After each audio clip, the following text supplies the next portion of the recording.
Hello everyone, this is your tutor Ali Zaman Kundi for the F4 webinar. It is our fourth day and we are on the seventh chapter. We have covered first six chapters of F4 paper along with their MCQs questions. We started chapter number seven, the latest chapter, that was chapter number seven yesterday. And we talked about separate entity concept. What is a separate entity concept? In which it states that the company and owners are two separate entities. Company is not liable for the debts of the owners, and owners are not liable for the debts of the company. And then we talked about incorporation, what it was incorporation, and we discussed that when a business is converted into a company, this process is known as incorporation. And then we looked at the consequences of incorporation as well. Uh, After that, we looked at the lifting the veil of incorporation.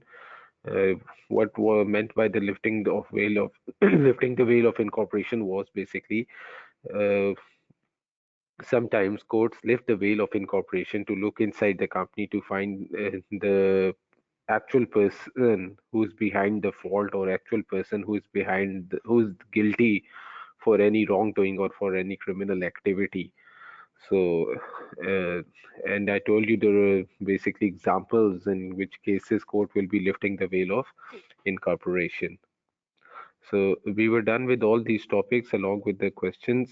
We will be moving further, chapter number seven, and the next topic that we will be discussing today is promoters. So, who are promoters? There is no statutory definition of promoter. According to case law, a promoter is a person who undertakes to form a company and who takes the necessary steps to accomplish that purpose. So, so basically, if I want to form a company and I don't know what are the procedures and what are the steps or what is the process of forming a company, I will hire a person and I will ask him to build a company to form a company for me. And when the company is formed, he will hand over the key of the company to me. So basically, that person who will take all the responsibility of forming a company and taking all the necessary steps of forming the company, that person will be known as promoter. The definition excludes just acting in a professional capacity, such as accountant or solicitor. So basically, those people who are acting in a professional capacity, already they are in a profession or already they are acting in organizations in their professional capacity. Those are like solicitors and solicitors or accountants. Those are never uh, a promoter.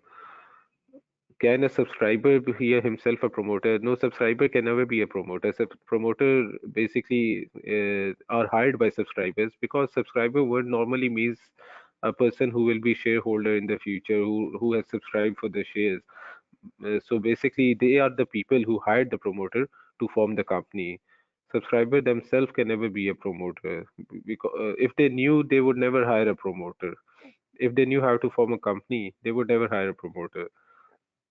So basically, they hire a promoter and they to form a company.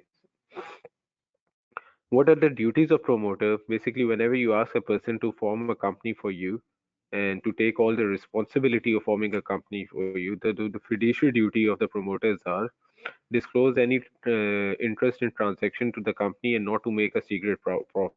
So basically, promoter is a person who has taken the responsibility to form a company.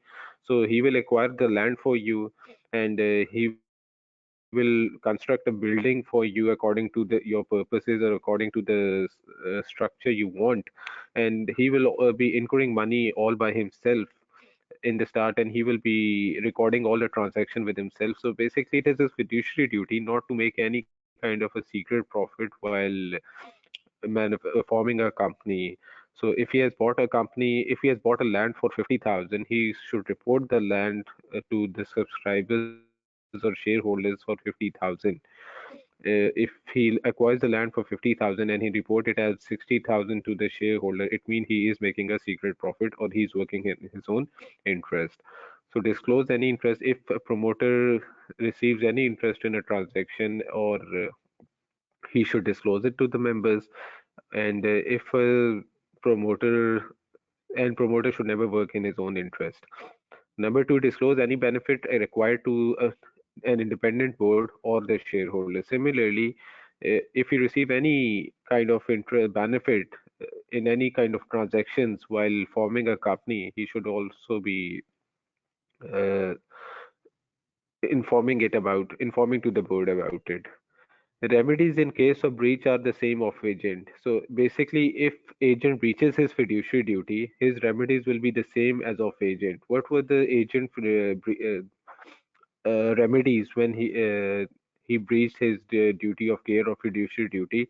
It was the principal can rescind the contract. So here the subscribers or shareholders who have asked the promoter to form the company, they can rescind the contract, discharge the contract, uh, obtain secret profits. If promoter has made any secret profit, they can obtain it from him and sue for damages. And the subscribers or shareholders can also sue for damages the shareholder, the promoter who has made any secret profit or who has this basically breached his fiduciary duty.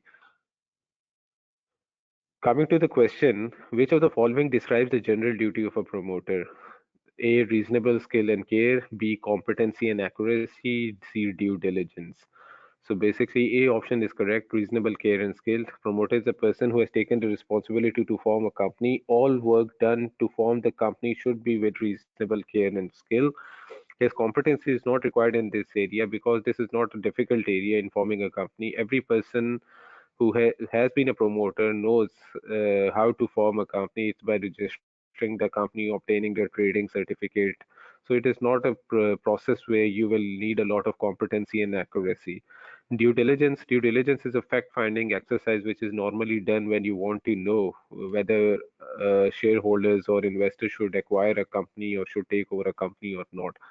So B or C is not the relevant answer here. A is the relevant answer. Reasonable care and skill. A promoter should always perform his duty with reasonable care and skill while forming a company. Yes, promoter does, basically it is the responsibility of shareholders who have given the task to promoter.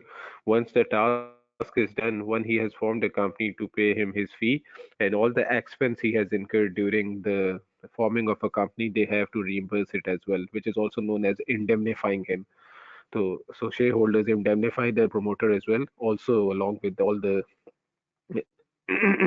fee that has to be paid to him for forming the company. Moving to the next question, which of the following statements concerning promoters is correct? An accountant who acts in a professional capacity in the formation of a company is a promoter. A promoter may not make a profit as a result of their position. A promoter that acts as an agent of others must not put themselves into a position where their own interests clash with that of the company they are forming. And D, a promoter may not own shares in the company they are forming. So basically, C option is correct. A promoter that acts as an agent for others must not put themselves into a position where their own interests clash with the interest of the company. So basically, promoter should never work for his own interest. Otherwise, he will be working. It will be a self-interest threat. So promoter should always work in the interest of the company. So C option is correct for this question. Coming to the next topic, pre-incorporation contracts. What are pre-incorporation contracts? A pre-incorporation contract is where a person enters into a contract before a company has been registered. So before registering a company, sorry, it was Suhaib. Suhaib, you asked me whether a subscriber or shareholder can be a promoter of the company. If that subscriber or shareholder is not working in his professional capacity, basically he's not working as an accountant or he's not working as a solicitor, in that case he can be a promoter of the company. So, but if that shareholder or subscriber is acting in his professional capacity, in any other professional capacity, as a doctor and as a solicitor, as an accountant, then he cannot be a promoter of the company. Okay, coming back to the pre-incorporation contracts. A pre-incorporation contract is where a person enters into a contract before a company has been registered. So basically, when you ask a promoter to form a company, the first step of forming a company is to register it with the company registrar, with the company registrar who's present in the company house. So basically, if you haven't registered a company yet, it means the company is not formed, company is not incorporated. And before the incorporation of the company, if you perform any transaction with its name, because we started yesterday in the process of incorporation, that in the process of incorporation, a company enters into a contract by its own name, not by the name of the directors, not by the name of the managers or shareholders. So, pre-incorporation contract is where a company is not registered, a company is not formed, but still you enter into a contract with the name of a company. That is a pre-incorporation contract. And for a pre-incorporation contract, company is never liable. The person who entered the company in a pre-incorporation contract, that may be a director or manager or who has the relevant authority of doing it, is personally liable for it. So promoter is liable for all contracts because it is the responsibility of promoter to form a company. And if he enters the company before it has been registered, before it has been incorporated, then he will be personally liable for all the debts of the contract because company does not legally exist. But promoter can protect his position by there are times when a company can enter into a pre-incorporation contract and promoter will not be liable for it. There are basically different scenarios in which this can happen, including a term in the contract giving the company the right to sue under the contract. If he enters a term in the contract that I'm making a pre-incorporation contract, but in any case, if I will not be liable, the company will be liable. If he enters such kind of a term in a contract, then he will not be liable for the contract. Then company will be liable for the contract because he has entered a term in the contract in which he has excluded his own liability. Similarly, postponing finalizing contracts under the company is until the company is formed. He enters the company into a contract, but that contract is not finalized until the company is formed or registered. So basically, that's how he can also protect his position from pre-incorporation contracts. Entering into an agreement of novation. We started the novation in partnership where the outgoing partner debts are transferred to the incoming partner or existing partners. So here as well, if a promoter agrees with the third party that the debts for this contract or the liability of this contract will not be on me, it will be charged transferred to the shareholders or directors of the company. That is also novation. This involves discharging the original contract and replacing it with a new one, or assigning transferring the contract. All parties must agree, but this must be done with the agreement of all the parties. This cannot be done with the agreement of without the agreement of parties. Before the company is formed, all pre-incorporation contracts are in the name of promoter. Yes, because promoter is liable for forming the company, for registering the company. So basically, all contracts are made by the promoter. So he should, if he does not want a company to make a pre-incorporation contract, he should enter into a contract by his own name. But there are times a promoter can enter into a pre-incorporation contract and he can protect himself by and these are the examples how he can protect his position by including a term or finalizing the contract after company is formed, entering into a contract of novation, agreeing with the company that there is no personal liability for the promoter, which is also known as exclusion clause, that he agrees with the company or shareholders that if anything bad happens, if the contract is breached, I will not be responsible and the company will be liable for it. And buying an off-shelf company so it is ready to contract without waiting for an incorporation. So promoter can also do that. He can buy an off-the-shelf company. What is off-the-shelf company? We will look at it on the in the other slide. Off-the-shelf company is one that has already been formed, already registered company, already working company, and you just acquired that company. That is off-the-shelf company. So an off-the-shelf company is one that has already been formed. Buying off the shelf has a number of advantages as follows. So there are a number of advantages of off-the-shelf companies. It is cheap and simple, can trade immediately because that company is already registered and because that company already has a trading certificate, then you can start the trade immediately after acquiring that company. Also, even if the company is incorporated, even if you have registered the company and it is formed, still you cannot trade with the company until you don't have a trading certificate.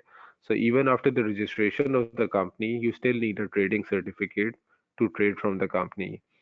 And the third advantage is no problem of pre-incorporation contract. So basically, if you have bought off-the-shelf company, you won't have to face any problem of pre-incorporation contracts because that company is already registered and formed, and there won't be any problem if you contract with the name of that company. Coming to the question, which of the following statements concerning pre-incorporation contract is correct? Pre-incorporation contracts must be ratified by the company. Pre-incorporation contract cannot be ratified. And ratification, we started ratification in partnership where partnership partner exceed his authority and agent holds out or claims that he has this authority by ratifying his contract. But in this case, if a promoter makes a pre-incorporation contract, the company cannot ratify his contract and give him the authority to make the pre-incorporation contract. B is pre-incorporation contracts cannot be ratified by the company. Yes, this option is correct. Pre-incorporation contracts cannot be ratified by the company. So basically, B option is correct for this question.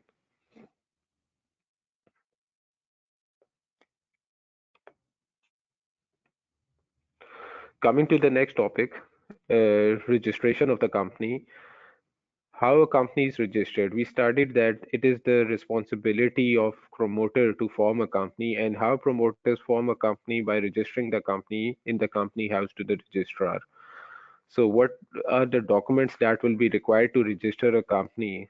Number one, memorandum of association signed by all subscribers, first shareholders. First subscribers are the first shareholders of the company, and stating that they wish to form a company and agree to become members of the company. So basically, the first thing will be memorandum of association, which is a written or signed document by all the subscribers, first subscribers or shareholders of the company, in which they all consent or agree that they want to prepare, make form a company, and they want to become the members of the company.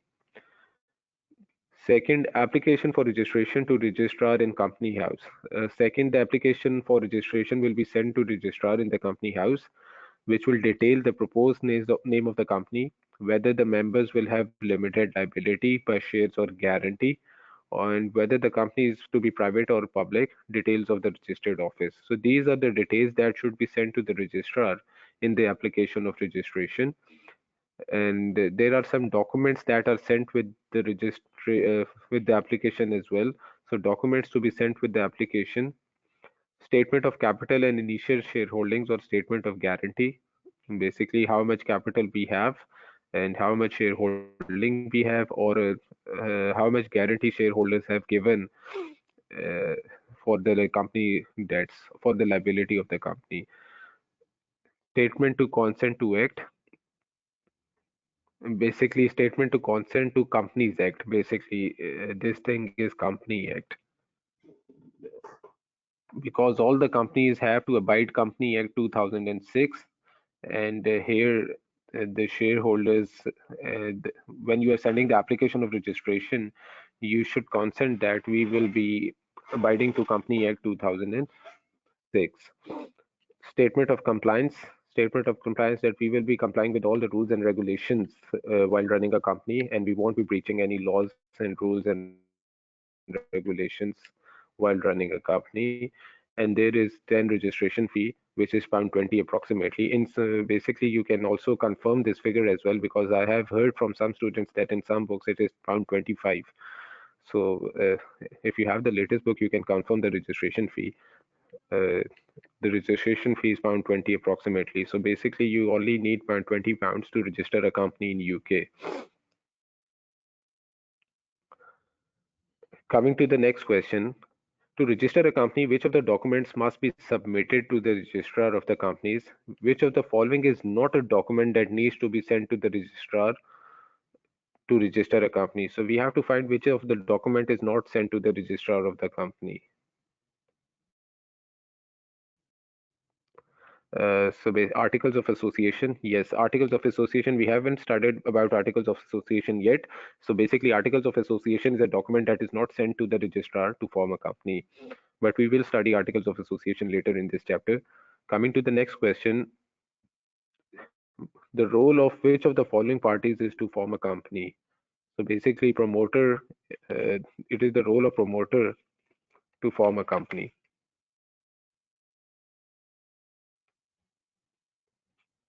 So D option is correct for this question. Coming to the next topic, registrar duties. Whenever promoter gives the documents of registration to the registrar, what are the duties of registrar? So on receipt of the above documents, the registrar must inspect the documents and ensure that Company Act requirements are filled, that all documents are according to the Company Acts, and issue certificate of incorporation. And if all the documents basically are according to the Companies Act, he will issue the certificate of incorporation, which is an evidence that your company has been formed, your company has been registered, and the company exists from the date on the certificate is given for the incorporation. So if the you send an application of registration of a company on 1st May or 1st June, and you receive the certificate of incorporation on 15th of June, so basically 15th of June will be the date of incorporation, and after that day the company will be formed, and after that day you can enter the company into contracts because the company has been incorporated. Coming to the next topic, that is trading certificate. I told you people, even if a company is formed, it cannot start to trade until they have obtained this trading certificate. So what is a trading certificate? It is only for public limited companies and public companies. It is not valid for private companies. Private companies can trade even after incorporation and not obtaining the trading certificate.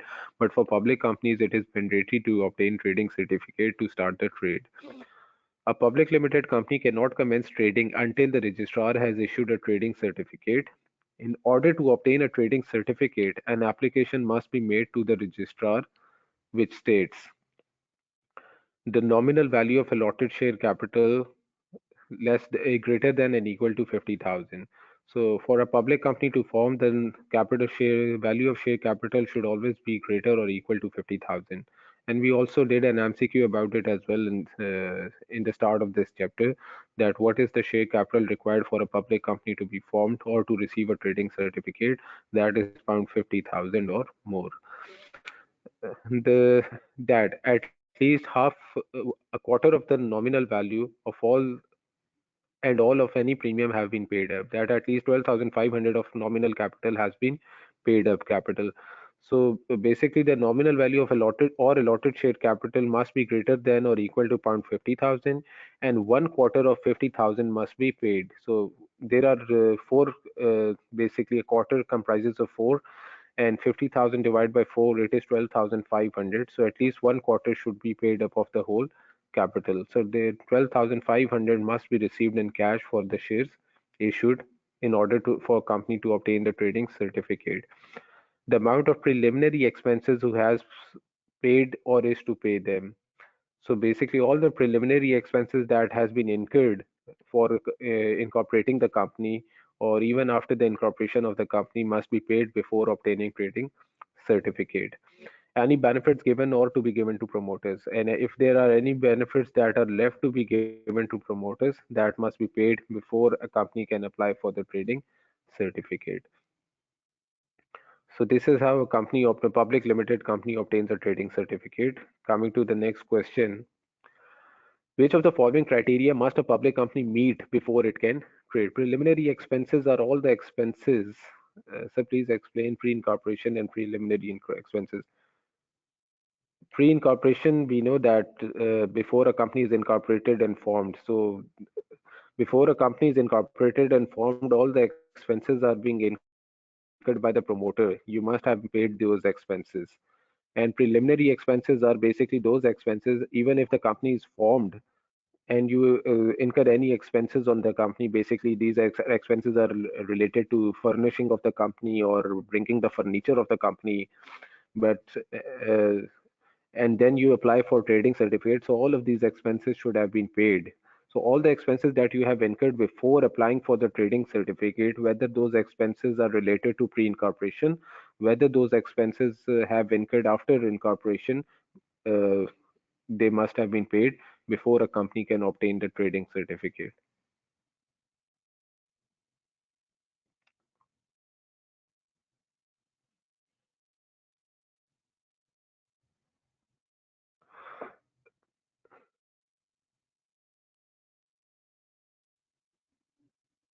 Yes, you can. They are also basically any expense can come in preliminary expenses if they have been incurred before the you have applied for the trading certificate. So even if it is related to the cost that is incurred for issuing the shares as well, even if it is the advertising cost, it also comes in the preliminary expenses. Because you just have to remember one thing, that all the expenses that were incurred before you have applied for the trading certificate, they all become in the preliminary expenses. Yes, condition is applying for trading certificate. Expenses those were incurred before applying for trading certificate.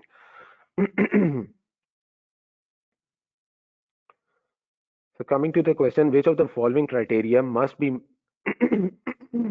sorry.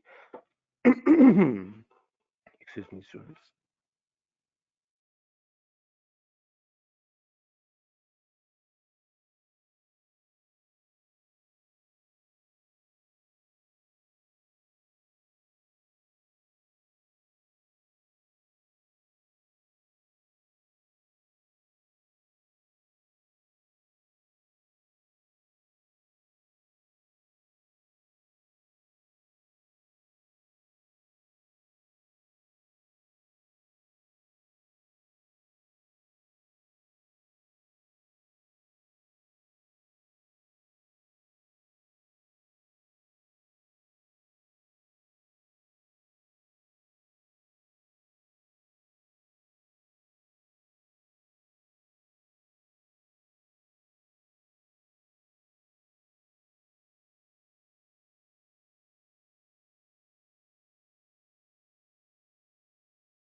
Sorry, sorry, students.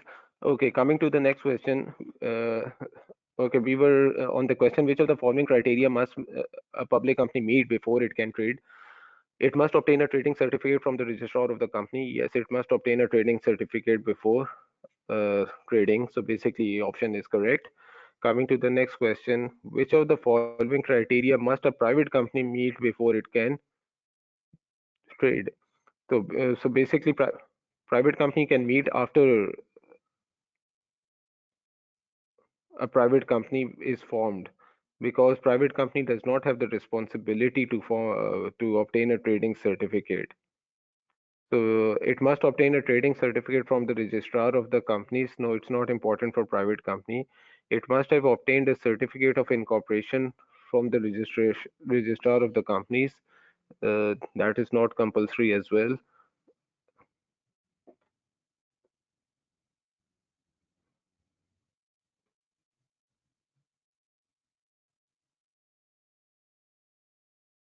1 minute.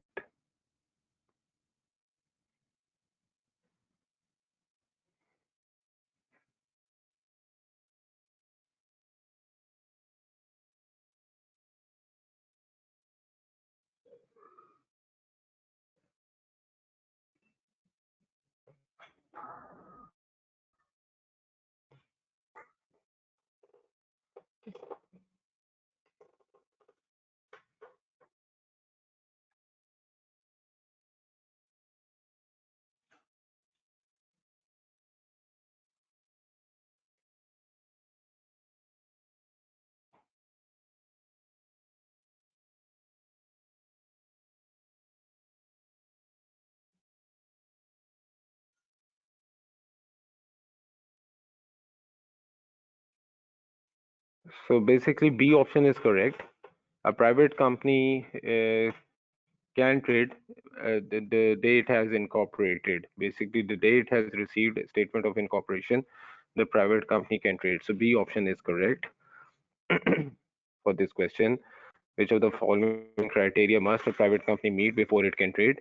They can trade basically it once they have received a certificate of incorporation from the registrar of the company, they can start to trade.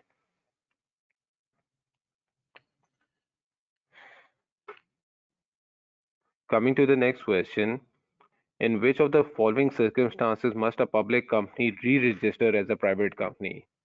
So, in which circumstances public company should re-register as a private company? And if it is basically when its share capital falls, basically for a company to be public company, its share capital must be greater than pound 50,000. So in any case, if the share capital of a public company falls below pound 50,000, it should re-register as a private company. So basically, D option is correct if a share capital falls below pound 50,000. Which of the following roles is not performed by the registrar of the company? Which are the roles that are not performed by the registrar of the company? Issuing each company certificate of incorporation, that is done by the registrar of the company. Registering companies that will be sold off the shelf, that is also done by the registrar of the companies. Filing a copy of each company register of members, no, that is not the responsibility of registrar of the company. He does not file a copy of each company register of members. That is the authority of the company.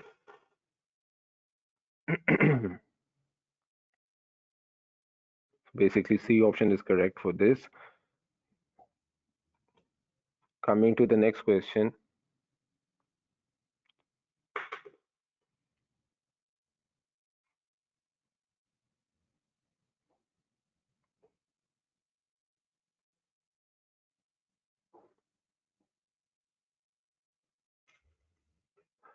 a promoter sent the documents needed to register a company to the registrar of company on first 11x1.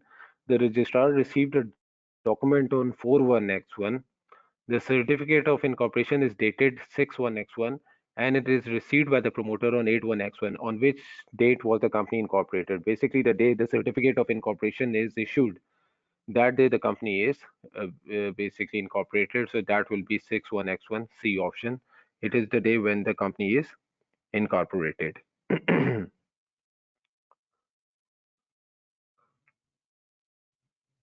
Coming to the next question, which of the following parties sign a company's memorandum of association? So basically, subscribers are the parties that sign members of a memorandum of association. So C option is correct.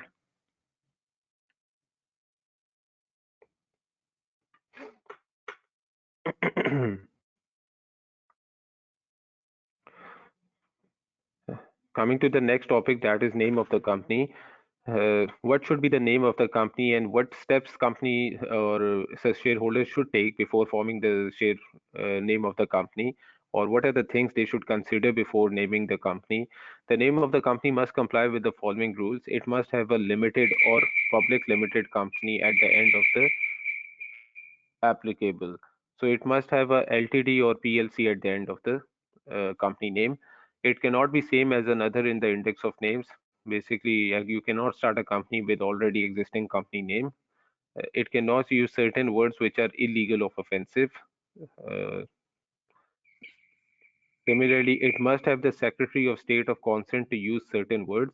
Example, England, Chartered, Royal, National University, Insurance, etc. Or any name suggestions connecting with the government or any local authority. So if you want to use these words in the name of the company, you have to obtain the consent first. Without obtaining the consent, you cannot use words like England, Chartered, Royal, National, University, Insurance. Yes, for private company, LTD is not compulsory for any, basically any company, even if it is public limited or private limited, LTD is compulsory. LTD is compulsory. That's why he has written it must have a limited at the end of the name. For public limited, there should be LTD at the end of the name, and for private company, there should be PLC at the end of the PBT at the end of the name. But for any company, even public or private, they both are limited companies.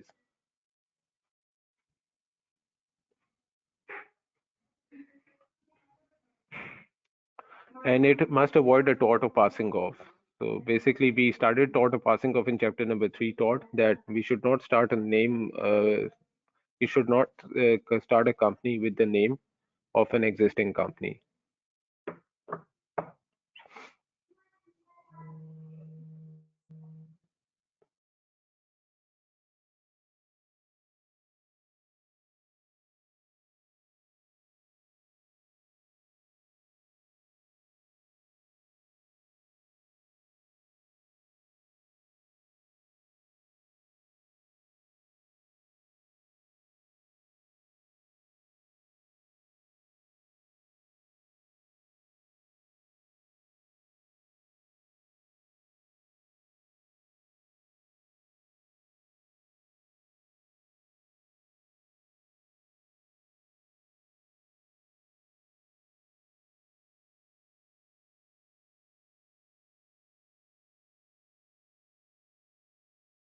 An MCQ will appear like this. Uh, that no MCQ will not appear like this. That for a private limited company there should be this in the end or there should be that in the end. Don't worry about that. He will not be asking that question. But you should know any company which is formed, they should have a limited by the end of their name. A private company can be without term because NFPO don't use them. Not for profit organization don't use the term limited if it is private. Yeah, not for profit organization do not use the word limited if they are private companies. Yeah, I agree to that. But basically, we are here talking about the companies. No, we are not talking about not for profit organization. We are generally talking about the companies. So, in general context, we will not be going in that much detail. But in the general context, the company must have a private, yeah, commercial purpose basically.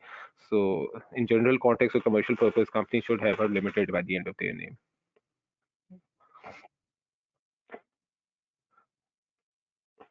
So basically, for public companies, they must have a limited or PLC at the end of the name.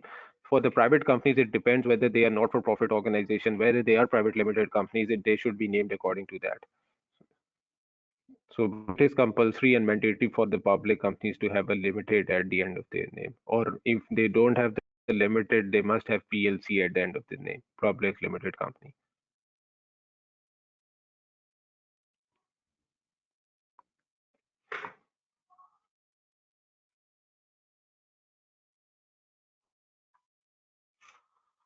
Okay, coming to the next question.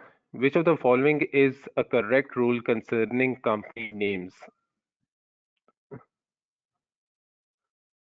Company may change its name, a company may be required to change its name if it deemed offensive by the Secretary of the State. Yes, company has to change its name if its name is deemed to be offensive.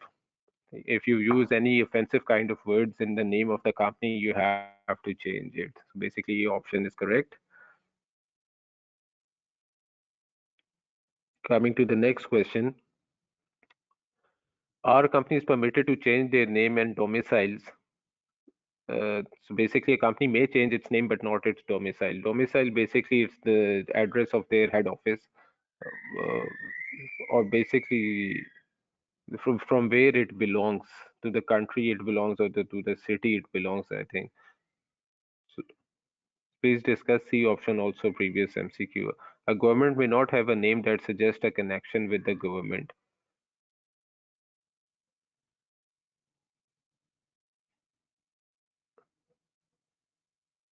A government may not have a name that suggests a connection with the government. A company may not have a name that suggests a connection with the government. ठीक है. Yeah, a company cannot have a name that suggests a connection with the government until and unless you have the consent of the government. I told you there are some things that there are some words that you cannot change with the use with the name of the company until you have the consent from the company. So basically, a company may not have the name that suggests a connection with the government until and unless they have the consent from the government. So coming to the next question, are companies permitted to change their names and domiciles? Yes, company can change its name, but not its domicile. Domicile is basically the origin or where the company, from which country the company belongs. So company may change its name, but not its domicile. A option is correct.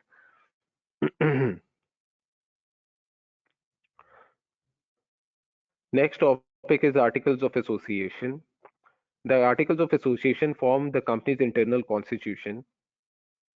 Basically, you can say the articles of association are internal laws, internal rules and regulations of a company. The laws that company make for themselves when they cannot act against those laws, they are articles of association. But they are all are internal laws of the company that are for a particular company, and they are not for all the companies. So articles of association are constitution or laws that are made by the company for the company that has to be followed by the company and for everything that is happening inside the company. So they set out the manners in which companies to be governed and regulate the relationship between the company, its shareholders and directors. So basically it tells how that you have to run the company. This how you have to run this particular company, how the relation of a company and its shareholders and directors will be regulated. So basically, if we all of us decide to form a company, the rules and regulations we will decide for the company, that how it will run, how we can communicate with each other, when we can have meetings, when we cannot have meetings. These are all articles of associations, internal laws, internal rules and regulations of a company. There are three model articles which cover the following companies. So basically, articles are for which companies? They are for private companies limited by shares. They are for private companies limited by guarantee, and they are for public companies as well, public limited companies. They are not for private companies that are not limited. So basically, for any not-for-profit organization, they don't require to have articles. Any company that is not a limited company.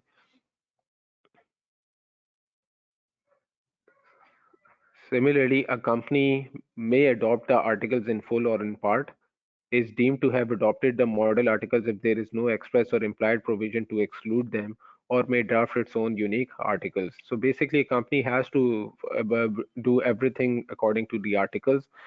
Uh, it's their option whether it's their choice whether they want to follow the full articles. Whatever they do, company may opt model articles to which category they belong. Yeah, the categories are written below. They are for the private companies limited by shares. Basically, all the companies that are listed below, model articles are for them. So the company has the option of adopting the model articles in full or in part, and they and are deemed to have adopted the model articles. They have to follow model articles even if the provision is to exclude them, and may draft its own articles. Company can draft their own articles, and if the company does not draft their own articles, then they have to follow the articles that will be given by Company Act 2006. Coming to the contents of the articles, what are the contents of the articles? Appointment and dismissal of directors, how directors will be appointed and dismissed, power, responsibilities, and liabilities of directors meetings, when director can have meetings, members rights, the shareholders rights, dividends, when we have to pay dividends to shareholders, communication with members, when we can communicate with shareholders, issue of shares, in which circumstances and who can issue the shares, and document and records, which are the documents and records that must be held with the company, that must be maintained with the company. These all are the things that are covered in the model articles. Alteration of articles. Once the company has prepared its articles, can they change the articles or can they bring variation in the articles?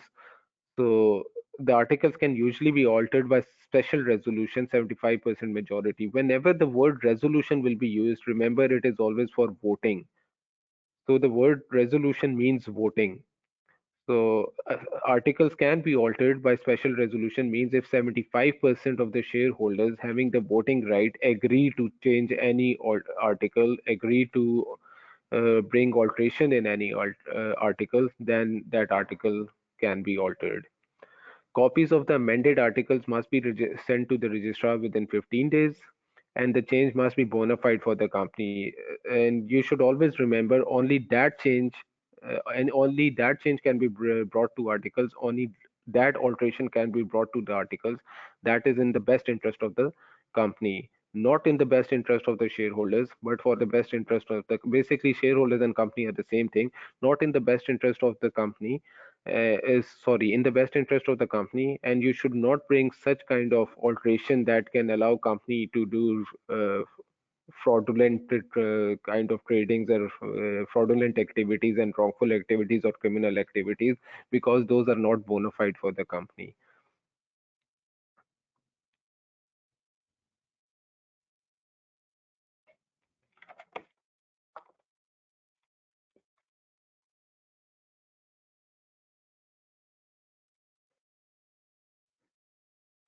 Coming to the next question, which of the following is true of model articles of association? Model articles of association describe how the company is to be managed and administered. A company must only use the model articles of association that is relevant to its type of company. The content of model article of association cannot be amended by the members.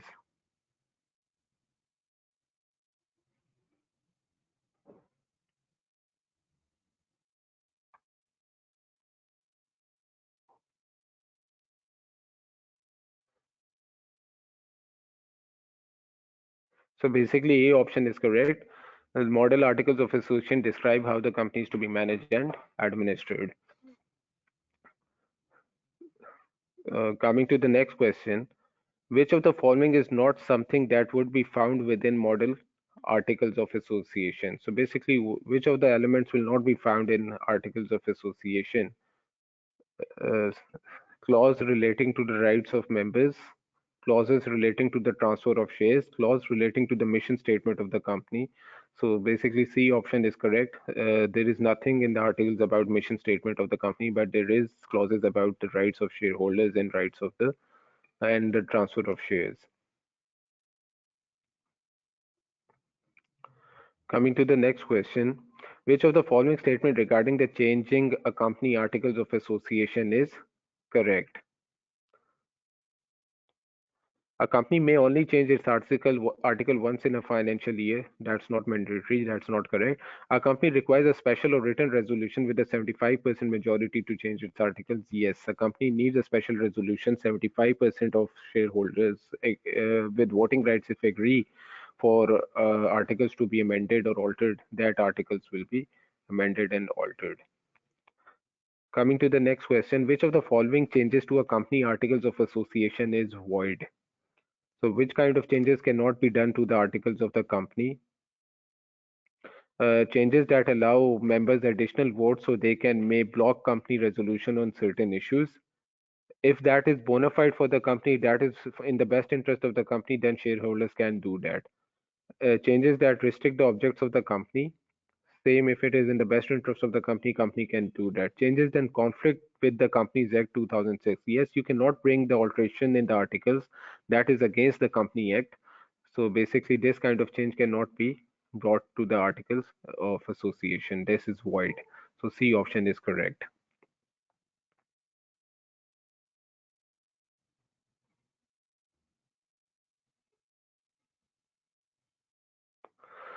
Which two of the following are included in the content of company's model articles of association? Payment of dividends. Yes, articles do tell us about payments of dividends. Payment of charitable donations. Article does not tell anything about payment of charitable donations.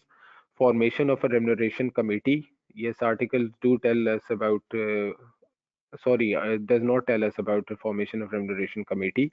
And appointment of directors. Yes, articles do tell us about the appointment of directors. So basically, A and D is correct. I don't teach in Karachi. I teach in Islamabad and Rawalpindi.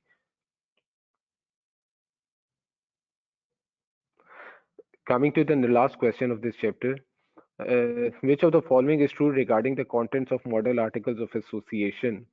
The content of model articles of association is the same for all types of companies. No, it's not the same for all type of companies. The company can choose to make their own articles. In that case, obviously, they will differ from the other company. Company articles may conflicts with the model articles, but not with the Companies Act. Yes, company articles may never can conflict with the model articles. Model articles are the one that are described with the Companies Act, that are given by the Companies Act, but they cannot be against what Company Act tells the company to abide, what the rules and regulations the Company Act tells companies to follow. So basically, the statement that you have given is correct. For example, we will have only one MCQ. No, there will be questions with two MCQs like this question. Uh, which two of the following are included in the content of company model article? So basically, you have to select any two options as well. They can be MCQs with two options as well. But whenever there are questions in which you have to select two MCQs, he will always highlight the word two. So whenever the word is highlighted, the two word is highlighted, it means you have to select the two MCQs. No structured questions. No, there will always be MCQs in F2. Basically, there are two sections in F4 paper. The first section is relating to the MCQs, and that is of 70 marks.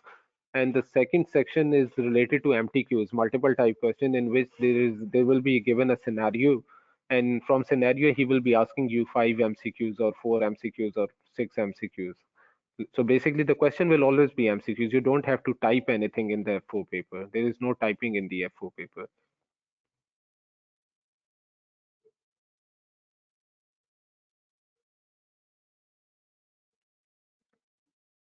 Yes, the whole paper will have MCQs only. You don't have to write anything, or you don't have to write in paragraphs or anything.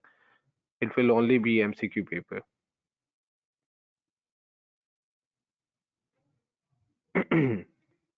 Okay, coming to the last question. The content of which of the following is true regarding the content of model articles of association? The contents of model articles of association is the same for all types of company. No, they are not same. Coming to the B part, the contents of model articles of association includes clause relating to the remuneration of employees. No, it does not include any clause that is related to remuneration of employees. The content of model articles of association includes clause relating to the ethical treatments of suppliers. No, it does not include any clause relating to ethical treatment of suppliers. The content of model articles of association includes clause relating to communication with members. Yes, it does include a clause relating to communication with members. So D option is correct. Okay, and this chapter is finished, but I want to tell you, sorry, not finished. Yes, last thing. I wanted to tell you about this thing. Statutory books, returns, and records. There are some books, returns, and records that are sent to the registrar by the end of every year by the company, and registrar maintains the data of every company with himself. So basically, the statutory books, returns, and records that are sent to registrar at the end of every year are members register. Basically, this is members register. Let me correct it here. Members register is basically it is a normal kind of a register which states who are the members of the company, how many shares every member has, how many voting rights are attached with each shares, and everything. So basically, members register only states that the number of shareholders and members company has and the shareholding of each member. Director and company secretary, who is the director of the companies and uh, company secretary as well, who is the secretary of the company, and also the directors. For directors, the director register is also sent. So if you want to know the about the directors of the company who were in the past and who are present, you can also know that from the register of directors. Charges, we will study about the charges in next chapter, chapter number 8. So I will not be going into detail. Just know for now that charges are also included in the books, returns, or records that are sent to registrar. Please tell about small companies regime. What are they? Which category they belong? Uh, are they private or partnership or sole proprietor? We will talk about the small companies in chapter number 11, that is corporate administration. Most probably we will be talking about it tomorrow. Basically, small companies are exempt. The small company can never be a public company. We should note that because public company is a large company, always comes in the category of large company. And for a company to be public company, it must have a shareholding more than 50,000.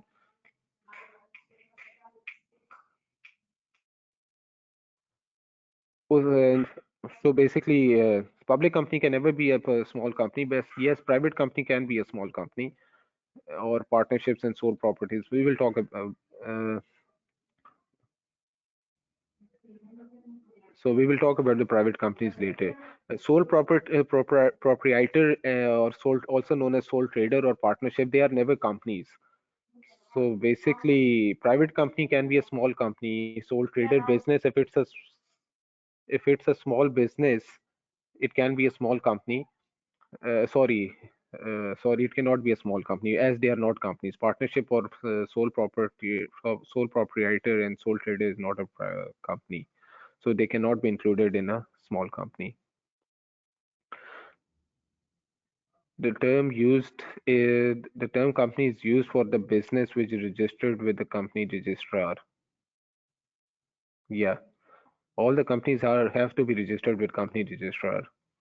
There is no need for a sole proprietor, a sole trader, or partnerships to register with the company unless or until they are limited partnerships or limited liability partnerships.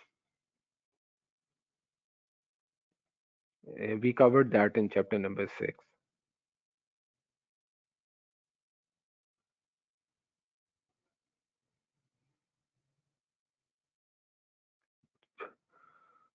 Okay, coming to next, person with significant control. There must be a register of person with significant control that is sent to the registrar as well.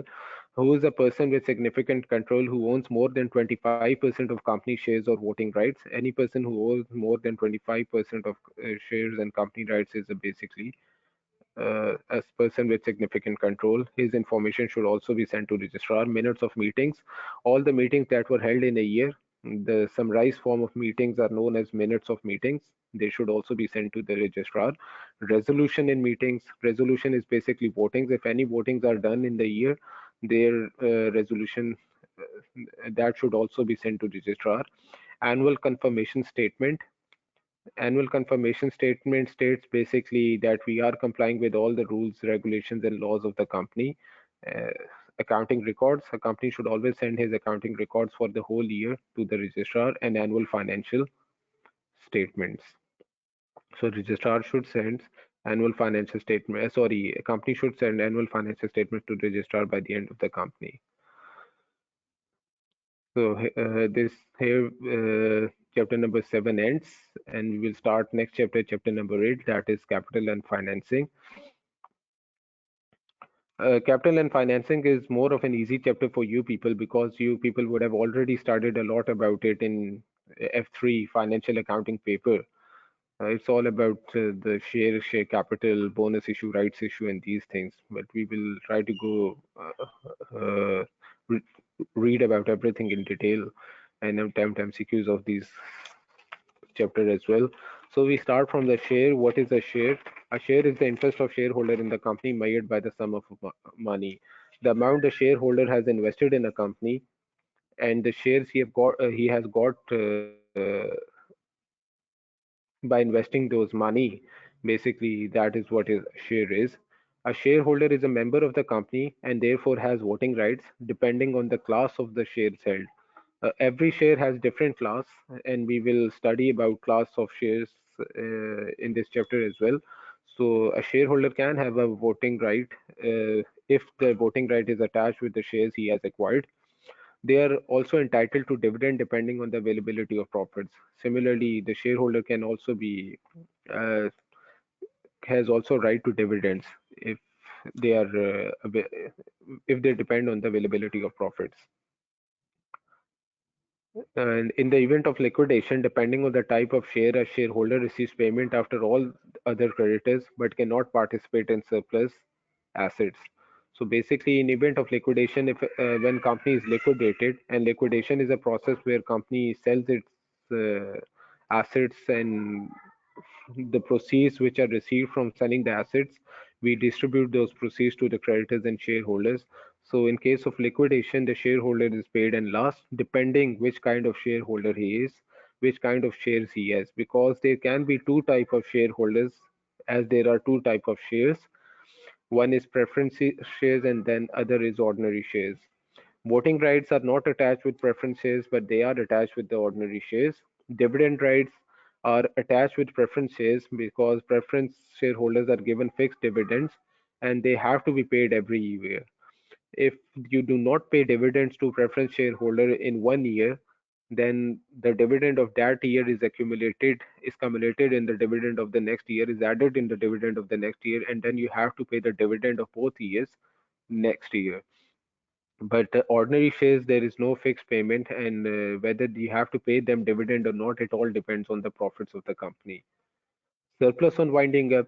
Preference shareholders do not receive any surplus on winding up, but ordinary shareholders do are entitled to surplus on winding up. So basically, when you have sold the assets of the company and you have distributed the proceeds to the all the creditors and shareholders, but still there are some proceeds left, they will only be distributed to ordinary shareholders.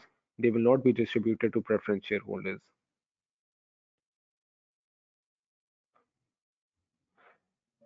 Coming to the question, which of the following statements regarding ordinary share capital is correct? Dividend must be paid on ordinary share capital every financial year. No, it is not mandatory. Dividend must be paid on preference shareholders, preference share capital. On liquidation of a company, ordinary shares entitle the shareholder to have the capital repaid ahead of other creditors. No, the ordinary shareholders are paid in the last in case of liquidation, even before, after, sorry, even after preference shareholders. Ordinary shareholders may or may not have voting rights attached. Yes, that is correct. C option. There can be ordinary voting capital attached with ordinary shares, and there can be a scenario where voting right is not attached with ordinary shares. But most of the times in discussion, we always say, or we always read like that the person having an ordinary share capital may have a voting right. Coming to the next question, which two of the following statements regarding preference shares are correct? A company is compelled to pay dividends on preference shares every financial year. Preference shares do not normally entitle the shareholders to vote in a company meetings. Basically, this is not correct because preference shareholders cannot vote in a company meeting as they do not have a voting right. Preference shareholders usually have a right to have their capital returned in the event of liquidation ahead of the ordinary shareholders.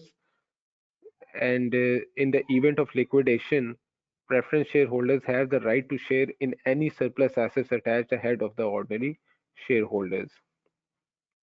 So basically, preference shareholders do not usually have the right to vote in a company. This option is not correct, and they do not have a right, and similarly, they do not have a right uh, in surplus when the company is liquidated.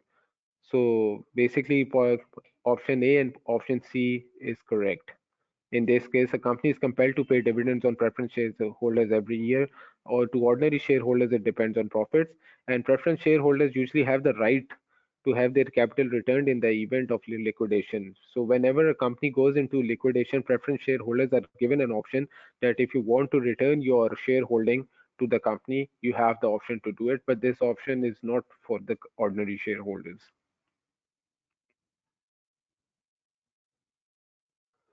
Coming to the next topic, preference shareholders have right to, no, they do not have the right to vote. Only ordinary shareholders have the right to vote if if the voting right is attached to the shares they have acquired. This A and C option is correct, and B and D option are not correct in in the last question.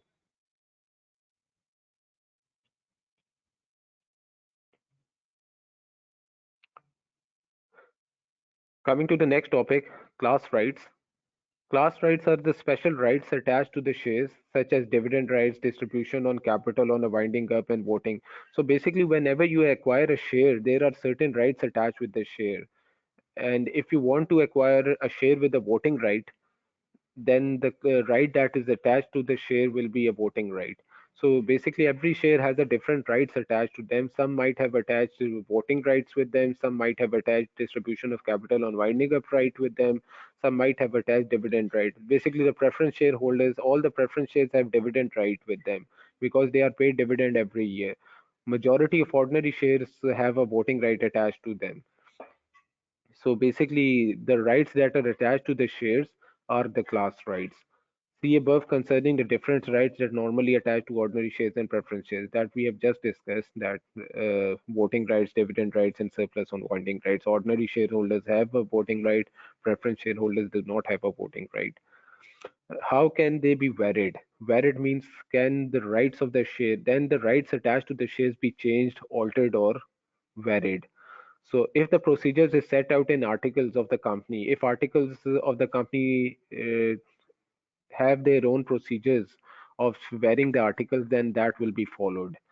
But if the procedures are not set out in articles, then the variation needs special resolution. And by special resolution, we mean 75% of shareholders who have the voting right, if they agree that the rights to the shares should be varied, then they will be varied. Otherwise, they will not be varied. But whenever you vary the rights that are attached with the shares, you should always uh, keep in mind about minority protection, because you cannot bring that alteration or variation in articles if it affects the rights of minorities. So first we will look who are the minorities. The shareholder of 15% of the nominal value of the class who do not consent to the variation may ask the court to cancel the variation within 21 days of the passing of the resolution. So basically, any share, the cumulative of shareholders who have 15% or less of nominal value of the class, of a same class, even if we are talking about the shares that have voting rights. So if we look at this in this way, that there are four shareholders who have total of 12% of voting rights, they come in minorities. Because of voting rights of all the 100% voting rights, they only have 12%, which is less than 15%. Same goes for dividend right as well. Same goes for surplus on winding up right as well. So in any class right, if the total number of shareholders who have less than 15% of nominal value of that class, they are counted in minorities.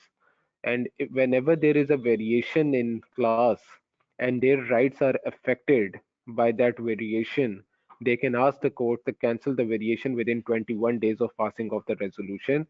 Court will only cancel the variation if proved unfairly prejudicial. So basically, if it is against minority protection, then court will cancel the variation. And if it is not against, if it is not unfair, then court will not vary the variation. Court will not cancel the variation. Minority protection, you first have to understand which party comes in the minority. So we will let's look at it in case of voting rights. So basically, in a company, there are 100% voting rights, and they are distributed between the shareholders who have the share capital, who have the shares in with which voting rights are attached. So all the shareholders who have the voting rights and their voting rights are of 15% of the nominal value or less, they are the basically minorities according to the class rights of voting right. So if there are 20 shareholders who have the voting rights of the company, and if we talk about only four shareholders, they have 15% or less voting rights of the whole basically class rights of the whole voting right, then they are counted as minorities. So if the shareholders say, if there is any variation in the articles that affect the rights of the minorities, that affect the rights, they can cancel the variation by passing the resolution, and that must be done within 21 days.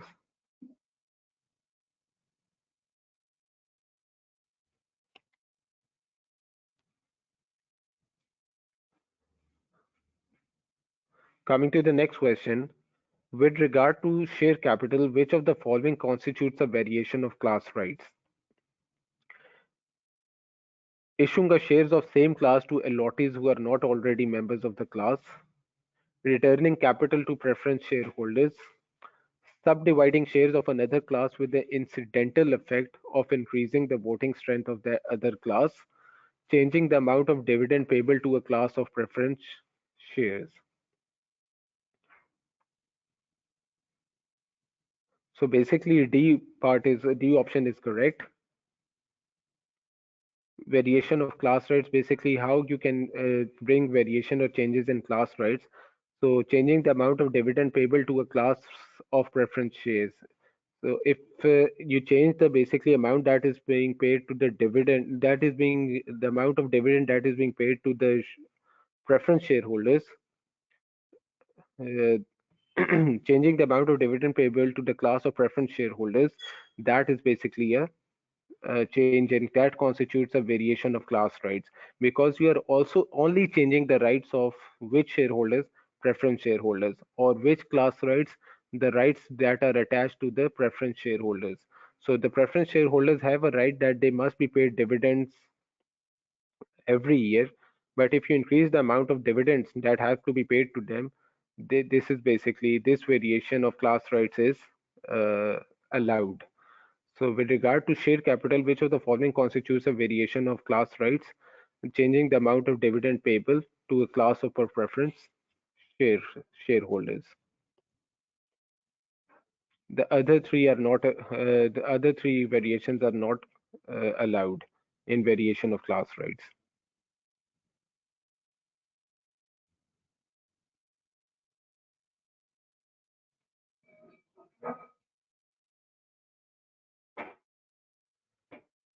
Next, there are some terminologies that you people should know. First, there is issued share capital. The issued share capital comprises share capital that has actually been issued, released, or sold by the company. Then there comes paid up share capital, the amount which shareholders have actually paid on the shares issued. Because there are times when company issue the shares and shareholders have not paid for the shares. So basically they are unpaid share capital. The amount of shares for which shareholders have paid, they come in paid up share capital. The amount of shares for which shareholders have not paid, that is basically unpaid share capital. Then there is a called up share capital, the amount of unpaid shares capital which has been called from shareholders but not yet paid. So basically the shares for which the call has been made by the shareholders that we will purchase these shares, but they have not yet paid for the shares, they are called up capital. And then there is uncalled capital, the amount of unpaid share capital that has not yet been called for from shareholders and therefore also remains unpaid. So basically, the number of share capital that is existing with the company, that is still with the company, and they have not paid for it. They have not even called for it, and they have not even asked the company that they want to buy it, and neither they have paid for it. That comes in uncalled share capital.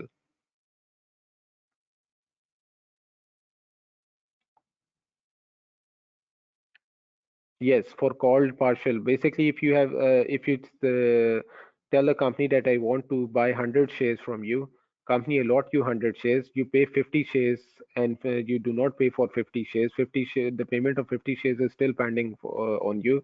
They both come in issued share capital, and but you paid only for 50 shares. They will come in paid up share capital, and for the 50 shares that you have called but not paid, they will come in the called up share capital. Yes, issued can be called and uncalled. If you have paid for the issued share capital, they will be paid up share capital, and if you have not paid for the issued share capital, then they are called up share capital. But issued share capital can never be an uncalled share capital,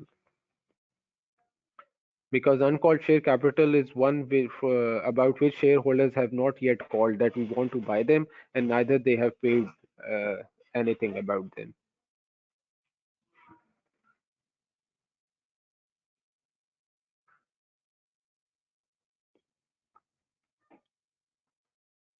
So coming to the next question, which of the following describes a company's called up share capital? What is a called up share capital? The amount of company has required shareholders to pay on existing shares. So the amount that you have to pay on the shares that are being issued by the company, they are basically the called up share capital. So A option is correct.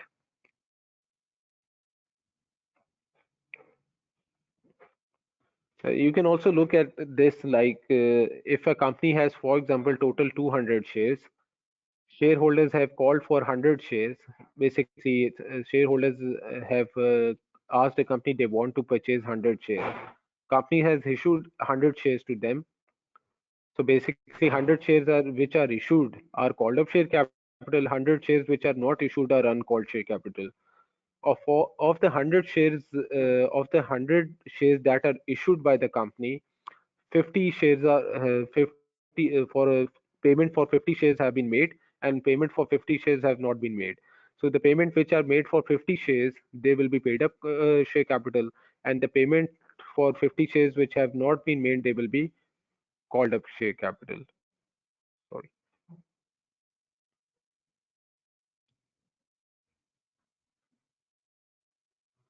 So coming to the next next topic, statutory preemption rights. New shares offered to the existing shareholders. Yeah, you can say that uncalled or unissued because shareholders have not called for them yet. And if shareholders have not called for them, company won't issue them.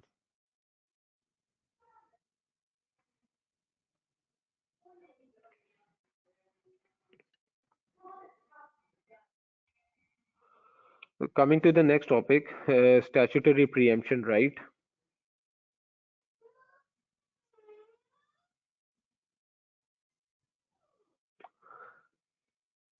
These are some rights that are given to the existing shareholders.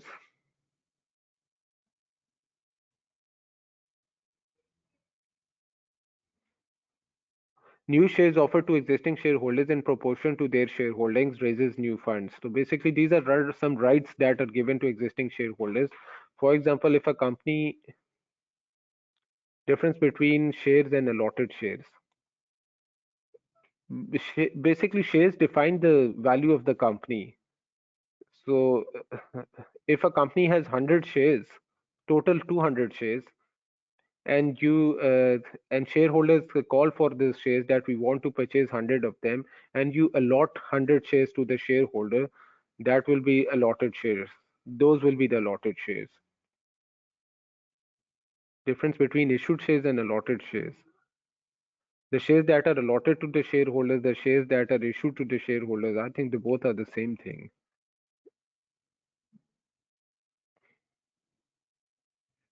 Because for the shares to be issued, they have to be allotted to the shareholders first.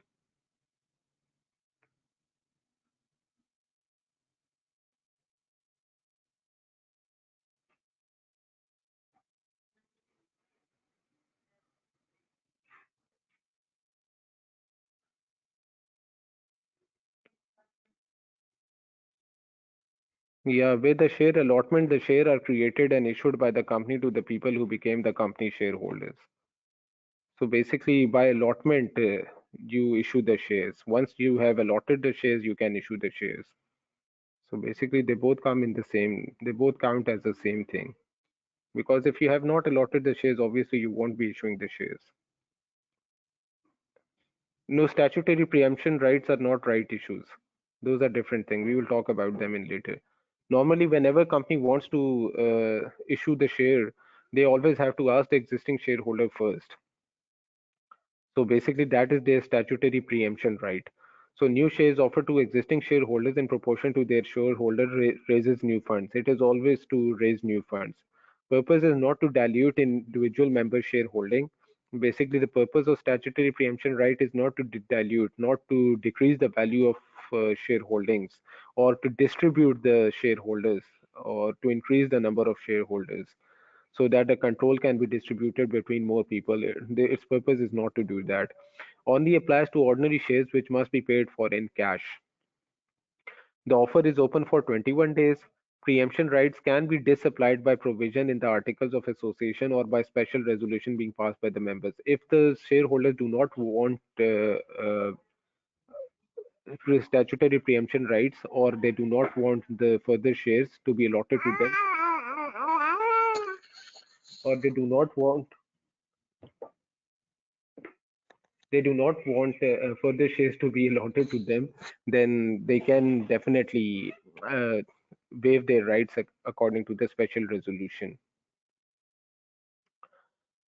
The difference between statutory preemption rights and right issue is basically a company wants to issue their shares.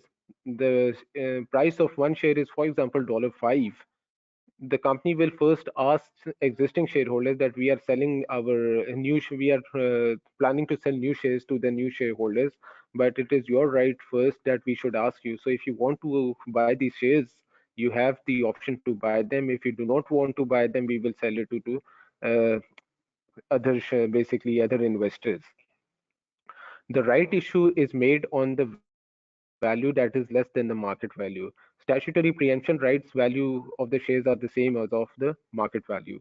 So this is the only difference between right issue and statutory preemption rights. Rest bonus issue, you must have read it about in bonus issue in F3.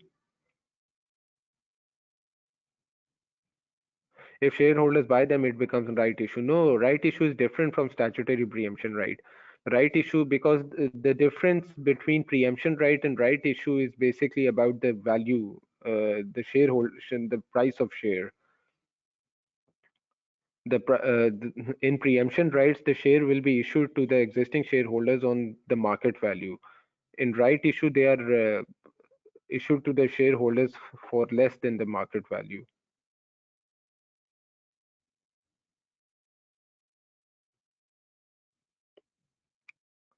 Okay, coming to the bonus issue, also referred to as scrip issue or capitalization issue, are normally issued at no cost to the shareholders, in which case do not raise any new funds. Sometimes the company issue partly paid up bonus shares, in which case the shareholders may have to make some contributions in the future. So basically, partly bonus shares are like the half of the shares are bonus issue and half of them are statutory preemption rights or right issue, carried out by using some of the company's non-distributable reserves. Normally, whenever a bonus issue is issued, it is always from the reserves. It may be share premium, it may be other reserves, and must never be funded from a company ordinary capital. And the bonus issue can never be funded from company ordinary share capital. They are always funded from reserves. Then there is a right issue. New shares offers to existing shareholders in proportion to their shareholding to raise new funds. So basically, must be in writing, hard copy or soft copy. Can be used where the statutory preemption rights have been disapplied. So basically, if the shareholders are not basically they are against the preemption rights and they do not want that the statutory preemption right should be applied to them, then they can go for the right issue. Then if they exercise the right of shares being issued to them before to the third party or the external investors, then that become the right issue. So the first, there is always statutory preemption right that is given to the shareholders if they want to buy the shares, and if they do not want to buy the shares, the statutory preemption right is waived or disapplied, then the existing shareholders will be given shares on the basis of. Can bonus issue be used to? No, bonus issue can never be used to clear expenses. It is always used to increase the ordinary share capital.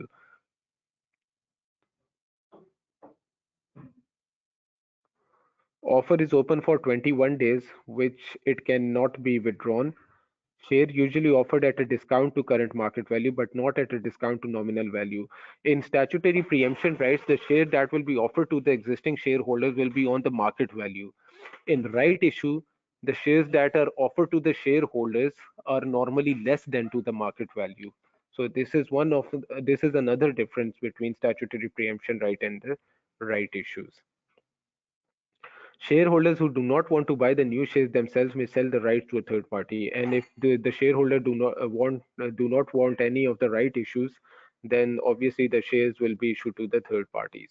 Any shares which are not accepted may then be allotted on the same terms to non-members. So basically, they can be allotted to same terms or less favorable terms to the non-members, which are not the existing shareholders of the company, which are the new investors of the company.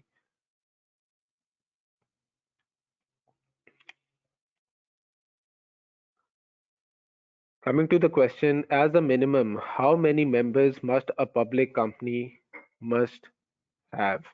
So basically, for a public company, must have a minimum of one member.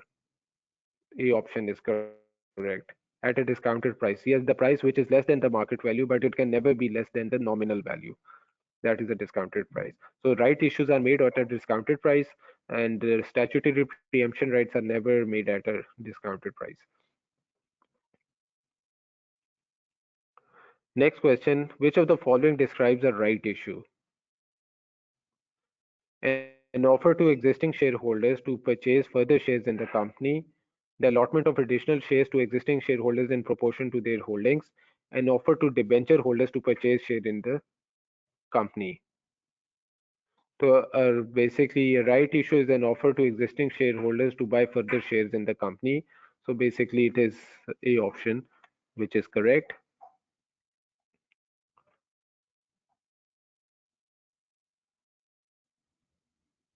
Coming to the next question, preemption rights are granted to which of the following in which of the following situations? A company proposed to allot ordinary shares wholly for cash.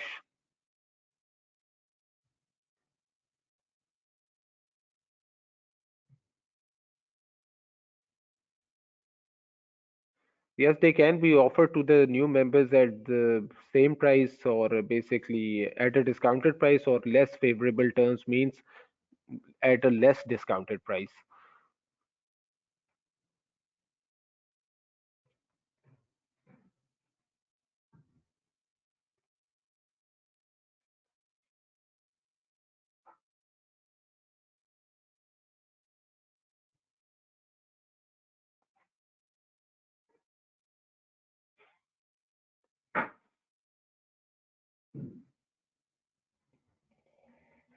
Explain the B option in the previous question. The allotment of additional shares to existing shareholders in proportion to their holding. The right issue is an offer to shareholders. They are not allotted. First, the shares they are offered, and once they accept the offer, then the shares will be allotted. So, an offer to existing shareholders to purchase further shares. If they agree to the offer, then the shares will be allotted. It is not the allotment of additional shares. That is what I always tell you about F4 paper, that the terminologies you have to paper is easy, but it is technical. You have to concentrate on the terminologies because the main paper is all about terminologies. Now, if looking after reading the definition of right issue, option A and B both look the same thing, but the right issue is an offer to shareholders, that because they have the right that the shares should be offered to them first and then to the non-members. So right issue is an offer to existing shareholders. If they do not accept those right, then they will be given to the non-members. But this is not an allotment to the additional shareholders. It will be allotment to the additional shareholders once existing shareholders have exercised the right or they have agreed to the offer of the right issue.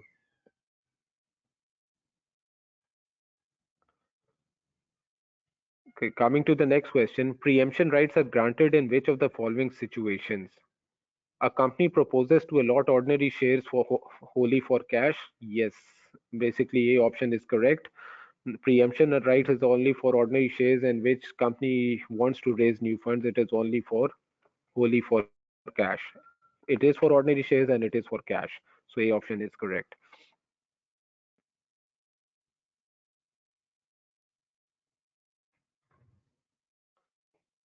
Talking about allotment of shares, this is where the shares are allotted to a person under a contract of allotment.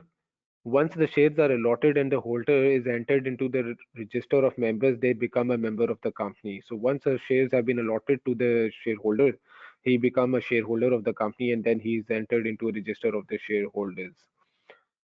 Authority, who has the authority to issue shares? The director needs authority in order to allot shares. They must be given by the articles or by passing an ordinary resolution. The authority must state the maximum number of shares to be allotted and the expiry date for the authority. So basically, directors has all the authority to allot the shares, that authority might be given to him. Uh, First, the shares are issued in the stock market, then allotted. No, first the shares obviously issued in the stock market, because once they know which shareholders have bought the shares, then they can allot them. Subscribe, which shareholders have subscribed for the shares, and if we agree that yes, they can become the shareholders of our company, then we allot them the shares. It is basically a process of offer and acceptance. First, shareholders offer you that we want your shares, and if you agree to their offer, if you accept their offer, then you allot them the shares, and their names are entered into the registers.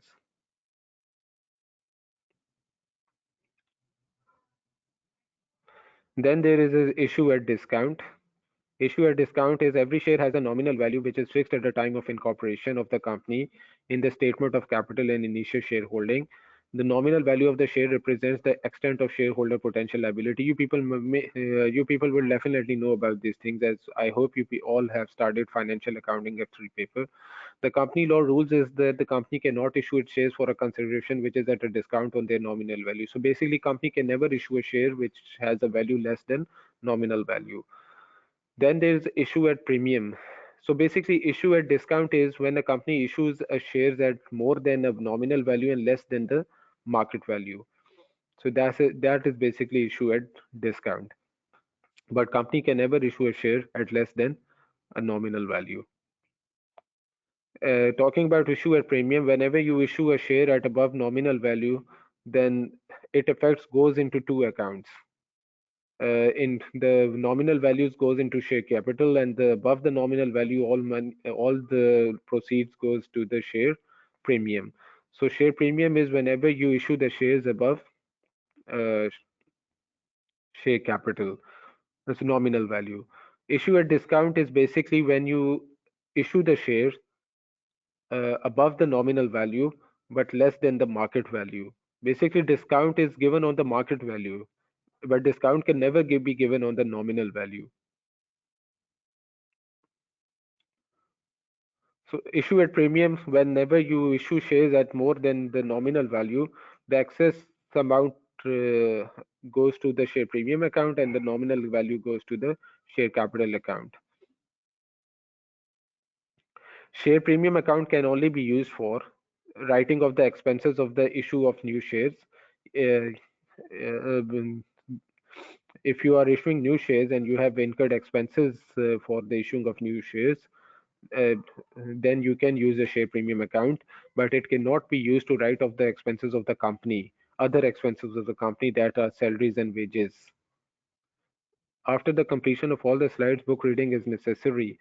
Uh, it, I won't say it is necessary, because as I have told you people, we have studied and we have gone through all the topics in details. So yeah, if you want to study the book, it will be good. You can study the book, because there are not so many cases that I have included in the slides. So if you want to study the case relating to the every topic, then yeah, you should go for the book reading. But if you just want to pass the paper, then the knowledge that are in the slide and the practice you are doing is more than enough. Well, that totally depends what paper you are giving in March attempt. If you are giving a very difficult paper in March attempt, F5, yeah, F5 is a difficult paper. So I will definitely say focus on F5 first, and after passing F5 paper, then go for F4. F5 is a difficult paper to attempt, especially after foundation level. I will forget F4. You have the slides, don't worry. You have the slides, and we have made the group. If you are in the group, I'm available to you people all the time. You can ask me any questions and I will help you in revision of the F4. Don't worry about that. But for my recommendation will be, okay, if you are having a date before 22nd or 20th, then yeah, go for it. But my recommendation will definitely be like F5 is a very tough paper. You should concentrate on F5, and especially on MCQs and MTQs F5, because 60 marks belongs to those MCQs and MTQs. Okay, share premium account can only be used for writing off expenses of the issue of new shares, writing off any commission paid on the issue of new shares, and issue bonus shares. Basically, whenever you issue bonus shares, the amount from share premium is deducted and goes to the share capital account.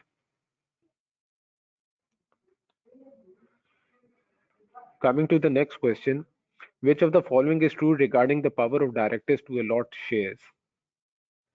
Director of private companies with one class of share have the power to allot shares unless restricted by the articles. Directors of all private companies have the power to allot shares unless restricted by the articles. Directors of private and public company with one class of share have the power to allot shares unless they're restricted by the articles.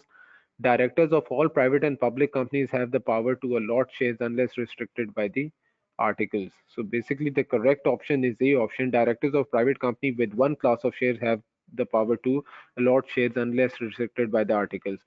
Uh, if we talk about the private company, there are alternate names to private company as well.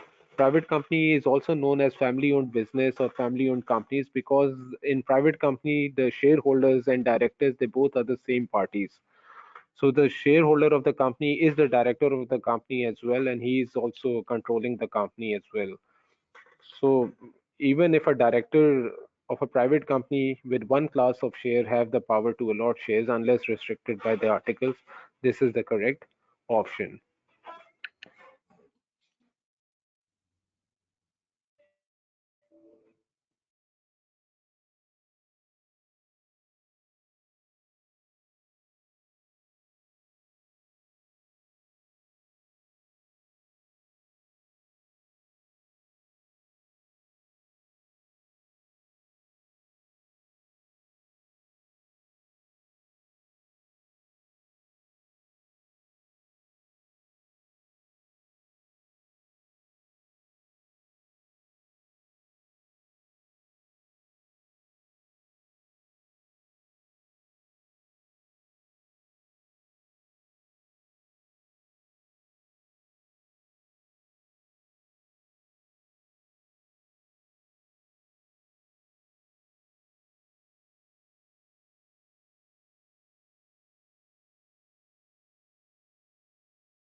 Hello hello.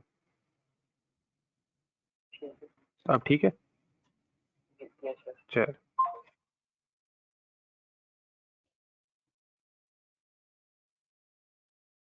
Students, can you hear me now?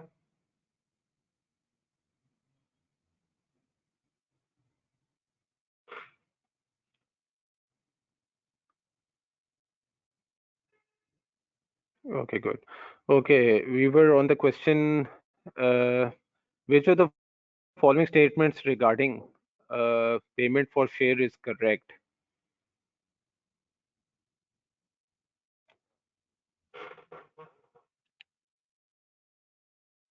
So basically, A option was public company shares must always be paid for in cash.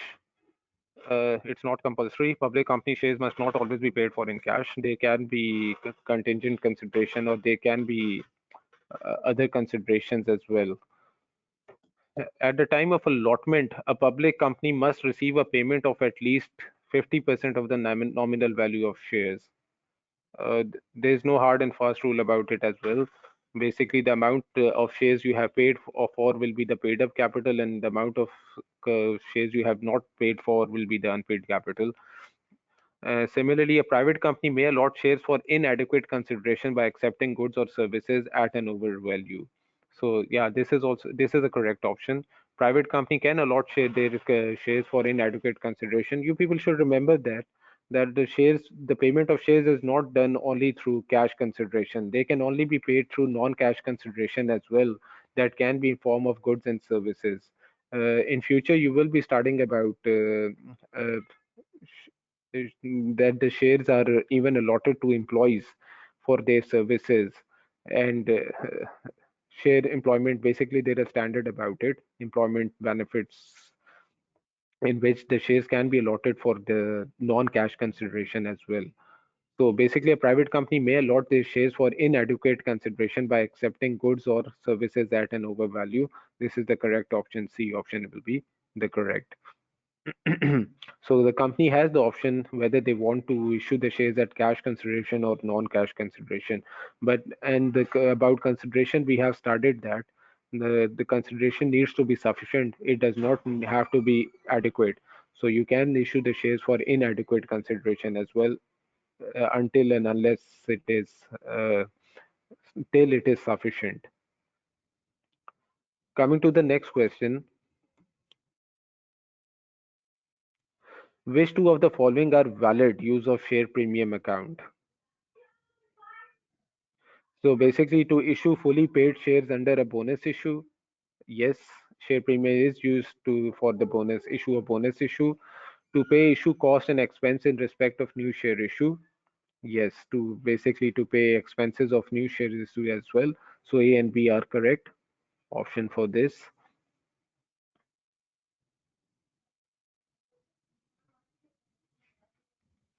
Coming to the next question, which of the following statements regarding issuing shares is correct? Share must be issued at their nominal value. Share may be issued at a discount to their nominal value. Share may be issued at a premium to their nominal value. So share may be issued. Normally, there is company never shares issues at their nominal value or less than nominal value. It is always above the nominal value. That makes a share premium. That brings share premium account into existence. So C option is correct. Next question: which of the following is true concerning issuing shares? A company must receive full payment of the nominal value of share when it is issued. A shareholder who do not pay the full nominal value of their share on issue must pay any unpaid amount before selling the share. Where a shareholder did not pay the full nominal value of their share on issue, the debt transfer to the new shareholder if the shares is sold. Yes, that is the correct option. You do not have to pay the full nominal value before you sold your shares.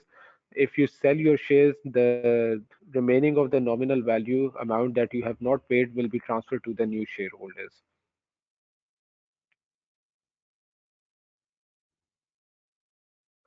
Coming to the next topic, that is loan capital.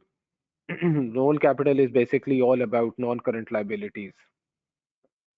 So please explain the first question again. The first question Which of the following statements regarding issuing shares is correct? This one.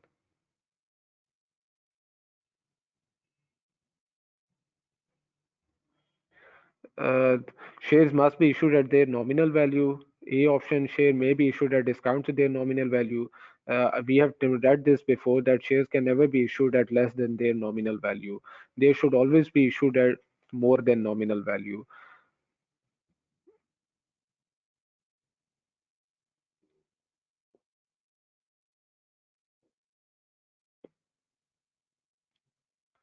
This one, which of the following statements regarding payment for share is correct?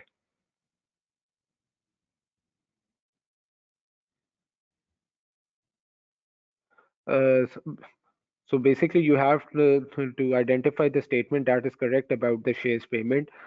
First thing you should know that it is not compulsory that all shares are paid for cash considerations. Shares can be paid for non-cash considerations, and those non-cash considerations can be in form of goods or services.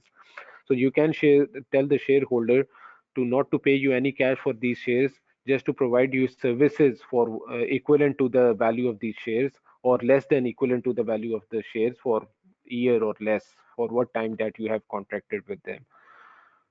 So public company shares must always be paid for in cash. That is not compulsory. As I told you people, there can be non-cash considerations for the payment of shares as well. At the time of allotment, a public company must receive payment of at least 50% of the nominal value of the shares. We haven't studied it anywhere, and there is no thumb rule about it as well that you must have to pay 50% of nominal value of shares at the time of allotment. Next, a private company may allot shares for inadequate consideration by accepting goods or services at an overvalue. So this is the correct option, that a private company can allot shares for inadequate consideration, because we have started in chapter number 2 that consideration does not need to be adequate, it needs to be sufficient. So inadequate consideration basically is a sufficient consideration, and sufficient consideration makes a binding contract. So a private company may allot their shares for inadequate consideration by accepting goods or services at an overvalue. It all depends on the bargaining power parties of the position. So if a party is good at bargaining, he will definitely he can go for a contract where a party will be paying for the shares for inadequate consideration in form of goods and services. So C option is correct.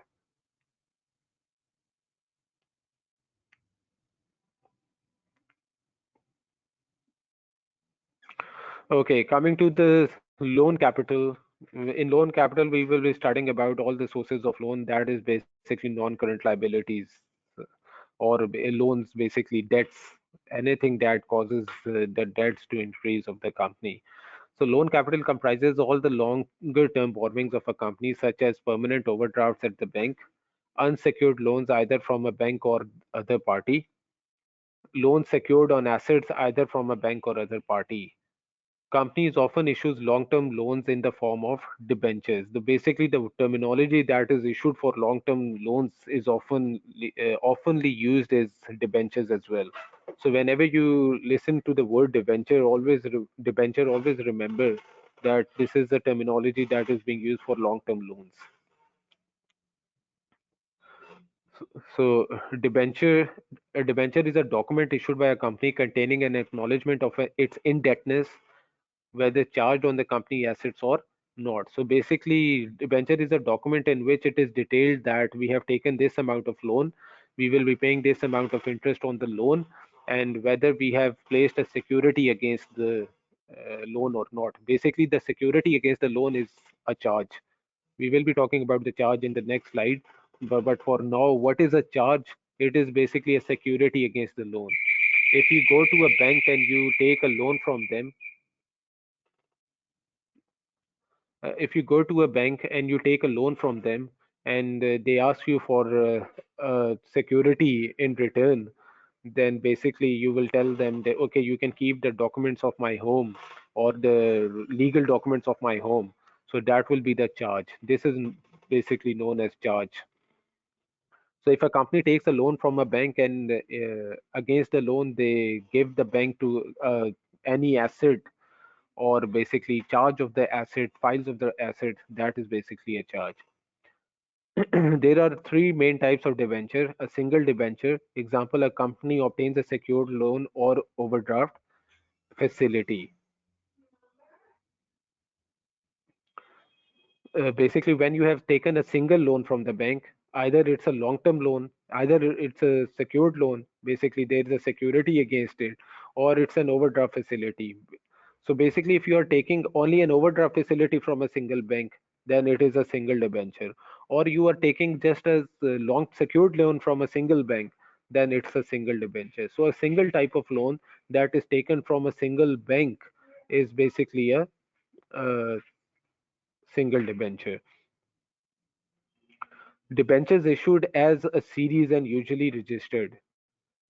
So basically, when you take multiple loans from a bank, okay, and then that loan can be in form of basically overdraft or loss secured loan, both.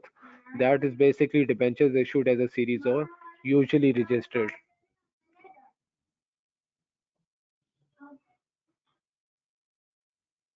And then we look at a debenture stock subscribed to by a large number of lenders.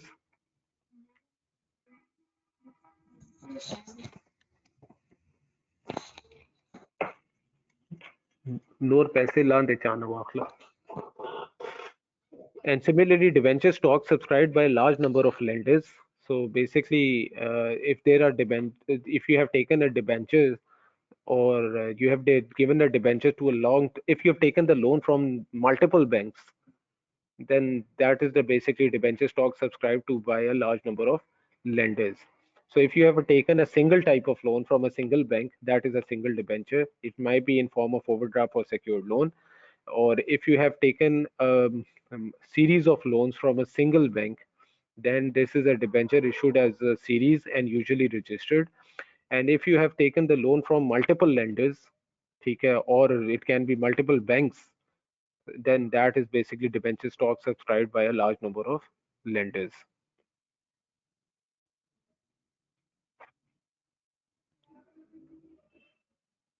Coming to the next topic, that is fixed charge or floating charge. I told you people that charge is basically the security against the loan, the mortgage or security basically.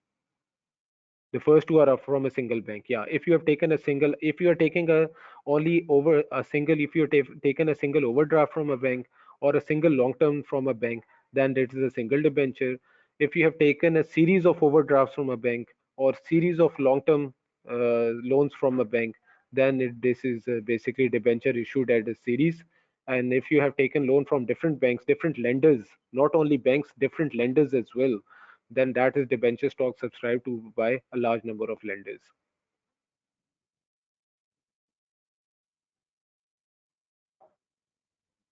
Okay, talking about the charges are basically security against the loan. So whenever you take a loan from a lender or a bank, the asset you give it to them against the loan, the legal documents of the asset that you give to them against the loan is a charge basically. So a fixed charge is a legal or equitable mortgage on a specific asset. Example, land, which prevents the company dealing with the asset without the consent of the mortgagee. So basically, when you have taken a loan from the bank and you give them a legal documents of the land that until I do not give return you the loan, you the documents and ownership of the land will be with you. So in case of a single asset given to against the loan, that is a fixed charge. So if you have given a single asset against the loan, this is a fixed charge. And then coming to the floating charge has three main characteristics. It is on class of assets present and future. So basically, it is not on a single asset. You give bank or the lender a list of assets that can be your past assets or present assets or future assets, not past assets, present assets or future assets that you might be acquiring, and you can tell them to choose one asset from them, or they may so the time the list is with them, to the time the list is with them and they have not chosen the any asset from the list, that charge is known as the floating charge. So the asset within the class will change from time to time. So the assets, the class of assets you have given to them, the list of assets that you have given to them, that can change with time to time. The company has freedom to deal with the charge assets in the ordinary course of business. But in this case, until the bank has not chosen a single asset from the list, company can use all the assets that are mentioned in the list. A floating charge cannot be created by a partnership. Partnership can never create a floating charge. So basically, if you take a loan and you give them a single asset against the loan, that is a fixed charge. And if you take a loan from the bank and you give them a list of assets against the loan, that is a floating charge. But the moment they select a single asset from the list of assets, then the fixed floating charge is converted into fixed charge, and this process is known as crystallization. So floating charge does not attach to any particular asset until crystallization, because until the charge is floating charge, the list is with the lender and he hasn't chose any of the asset. So at till that time it is a floating charge, but the floating charge will convert into a fixed charge when the bank or lender will select a single asset from the list of asset, and this whole process is known as crystallization. Crystallization means the company can no longer deal freely with the assets because the company has selected an asset. Sorry, the lender has selected an asset, and you in a fixed charge it has become the fixed charge, and in case of fixed charge you no more have the ownership of the asset and you cannot use the asset anymore until you have returned the loan. It occurs in the following cases: when does floating charge converts into fixed charge, or when does crystallization occurs? In case of liquidation, the company when company ceases to carry on business, any event specified. Example: the company is unable to pay its debts, the company fails to look at after its property, or the company fails to keep stock levels sufficiently high.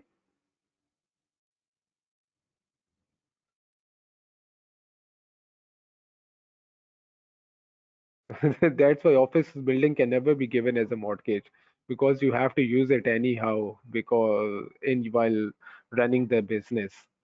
So obviously they will not be giving office business as a mortgage. They can give a car or a land or something like that, which has the ownership of the company, not the ownership of the shareholders, because the charges are only on the company assets.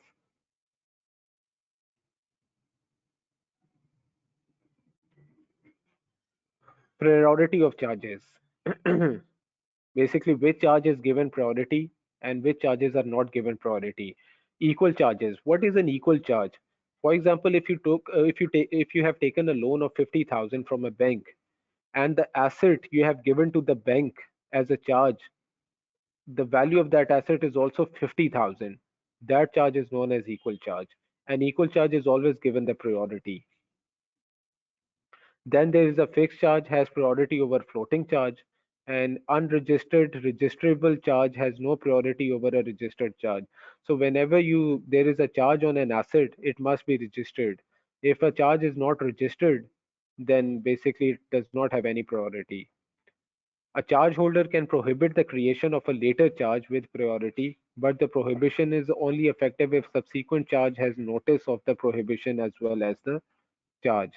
So basically, a charge holder, for example, if you have taken two loans from the bank, then it means you have to keep two assets against the bank. There will be two charges against the bank. So a charge holder can create a later charge with priority. That depends on the charge holder, that which charge he wants to give priority to and which charge he does not give wants to give the priority to. That always depends on the charge holders.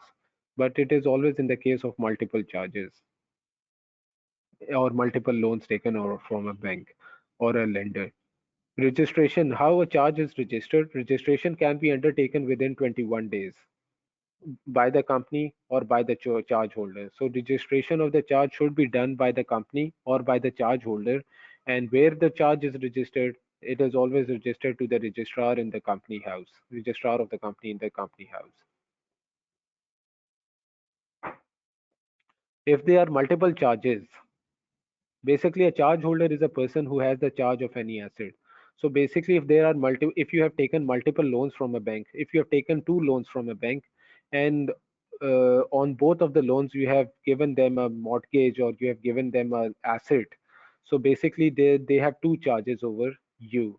They are charge holders for two charges. Now, which charge they want to be given priority and which charge they do not want to be given priority, that all depends on the charge holder, which loan he wants you to pay first and which loan he does not want you to pay first. That all depends on the charge holder.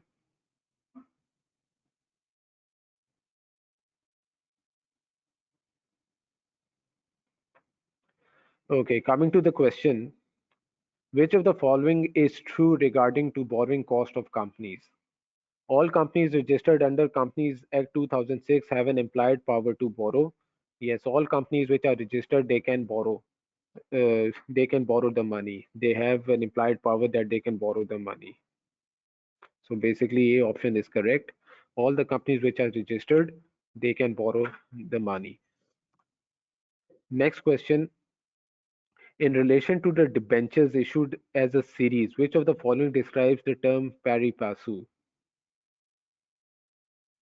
All debentures rank equally. A option, B option, older debentures rank above newer debentures, or the C option is higher value debentures rank above the lower value debentures. So basically, the word term pari passu means all debentures are ranked equally. So basically, no matter how many debentures you have given or no, how many loans you have taken from the lenders, all of the debentures rank equally. There is no difference on the basis of value, and there is no difference on the basis though ranking in the debentures if term pari passu is used. So the term pari passu means all debentures rank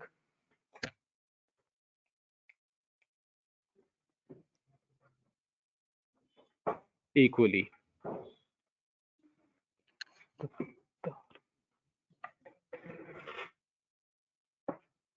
उसला उसला अब tight का हो रहा है ना. Coming to the next question.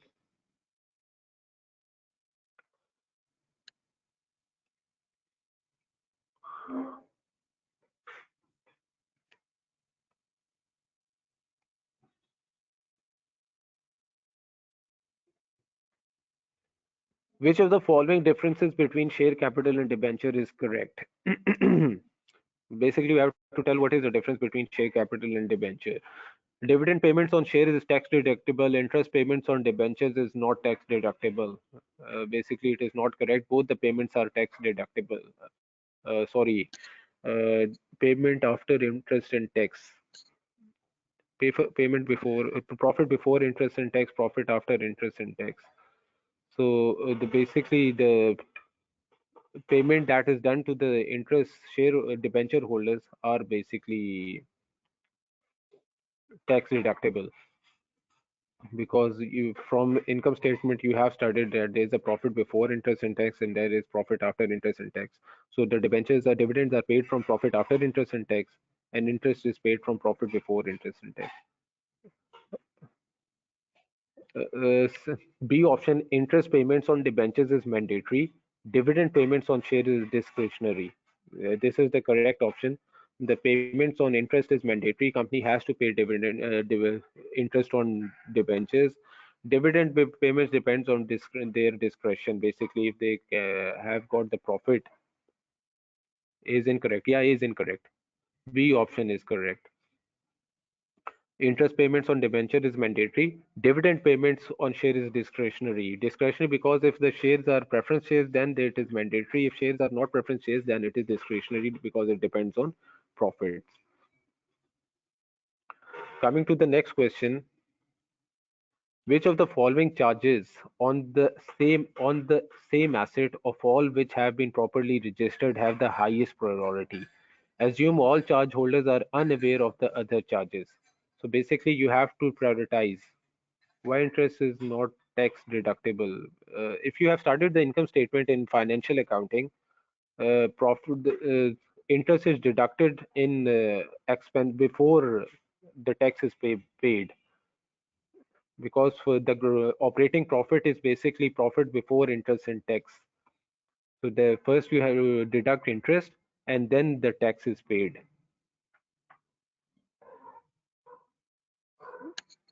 Profit after interest is where the tax profit after interest and before tax, this is where from the tax is this is the profit from which tax is paid.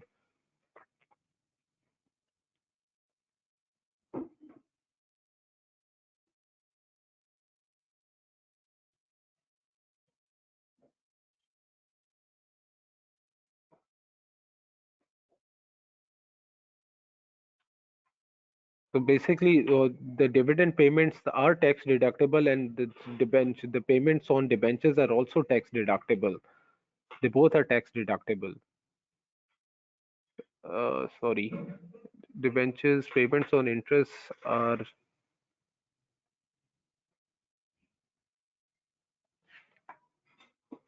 not tax deductible, and dividends payments to shareholders is also not tax deductible. Okay, coming to the next question, dividends are not tax deductible. I think, yeah, dividends are also not tax deductible. Both are not tax deductible because when you pay to the shareholders, you do not deduct tax from them. The dividends, when you pay to the shareholders, you not deduct tax from them. Interest you pay to the banks, you do not deduct tax from them. It is the bank who will pay the interest on the interest received. Okay, coming to the next question. Which of the following charges on the same asset, all of the assets have been properly registered, has the highest priority? So basically, we have to tell which charge has the highest priority. A floating charge with 5,000 pound 5,000 registered on 1st January 2000 XN. A fixed charge with a value of 2,000 registered on 1st February. So basically, a fixed charge has always priority over floating charge. So B option is correct because the C option is also a floating charge. So it does not depend when the charge was registered. If all the charges are registered, then fixed charge has priority over floating charge, but a registered charge has priority over unregistered charge.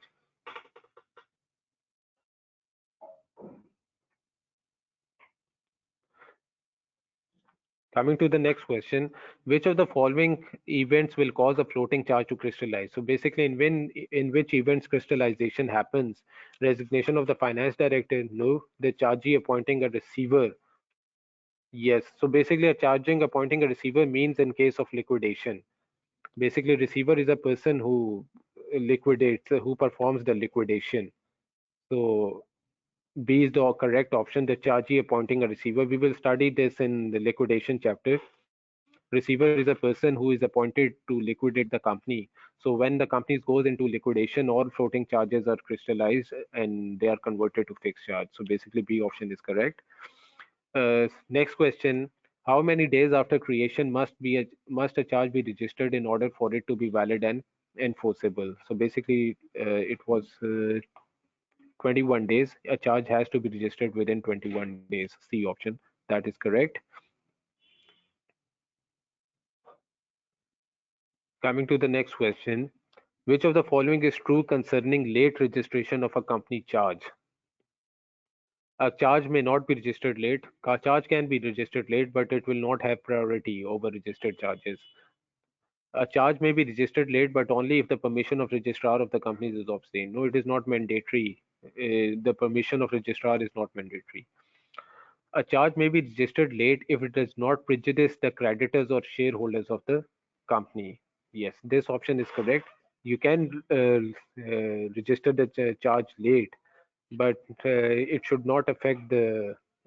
It should not be against the basically law, or it should not affect the position of creditors or shareholders of the company.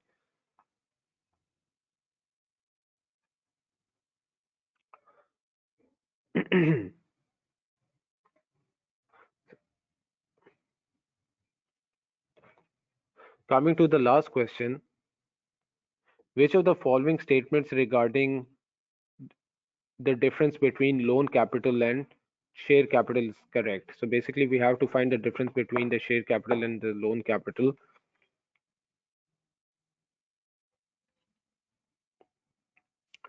Unlike loan capital, share capital does not have to be repaid. So basically, this option is correct. Loan capital has to be repaid. Share capital not necessarily has to be repaid.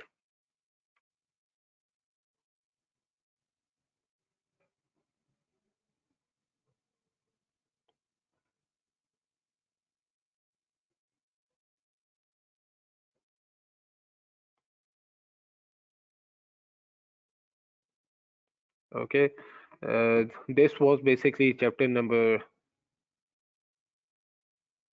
What was the answer to the above question? C option was correct to the above question.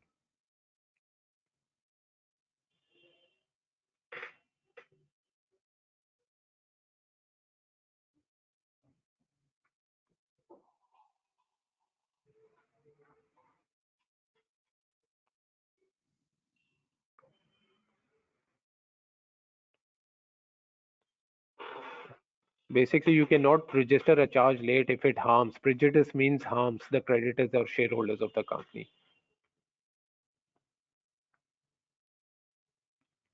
Okay, coming to the next chapter, that is directors. The term director includes any person occupying the position of a director by whatever name called.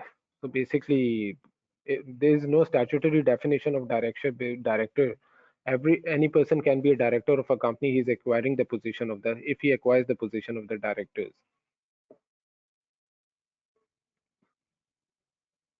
Capital maintenance and treasury shares. Treasury shares basically is not that important for you in the paper. And the shares is basically when company acquires its own shares to form when company acquires its own shares in case of any emergencies. So normally there are times company acquires its own shares so they can issue it in case of emergency or they want to raise the finance. Those are treasury shares, but the maximum amount a company can keep with them of treasury shares is 10%. And capital maintenance is all about what you have started in F3. That's why I didn't include it over here. If you go through over the book, you can easily study about the capital maintenance, that when capital is reduced, when capital is maintained, when capital is exceeded. Normally capital is reduced to pay the liabilities and to pay any kind of obligations that you want.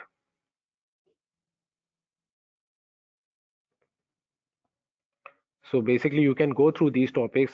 That's why I'm telling you to read the book at least once, because if there are any, there will be some topics that are not covered, but those are not important topics. But still, if you go through those topics and you want to ask me anything and you do not understand those topics, you can ask me anytime on the WhatsApp. Okay, coming back to the directors. The decision as to whether someone is director is therefore based on their function, not their title. So whether if you want to see that whether a person is a director or not, it will always depend on their functions, not their title. A director must normally be aged at least 16. So you have to be at least 16 years of age to become a director of a company.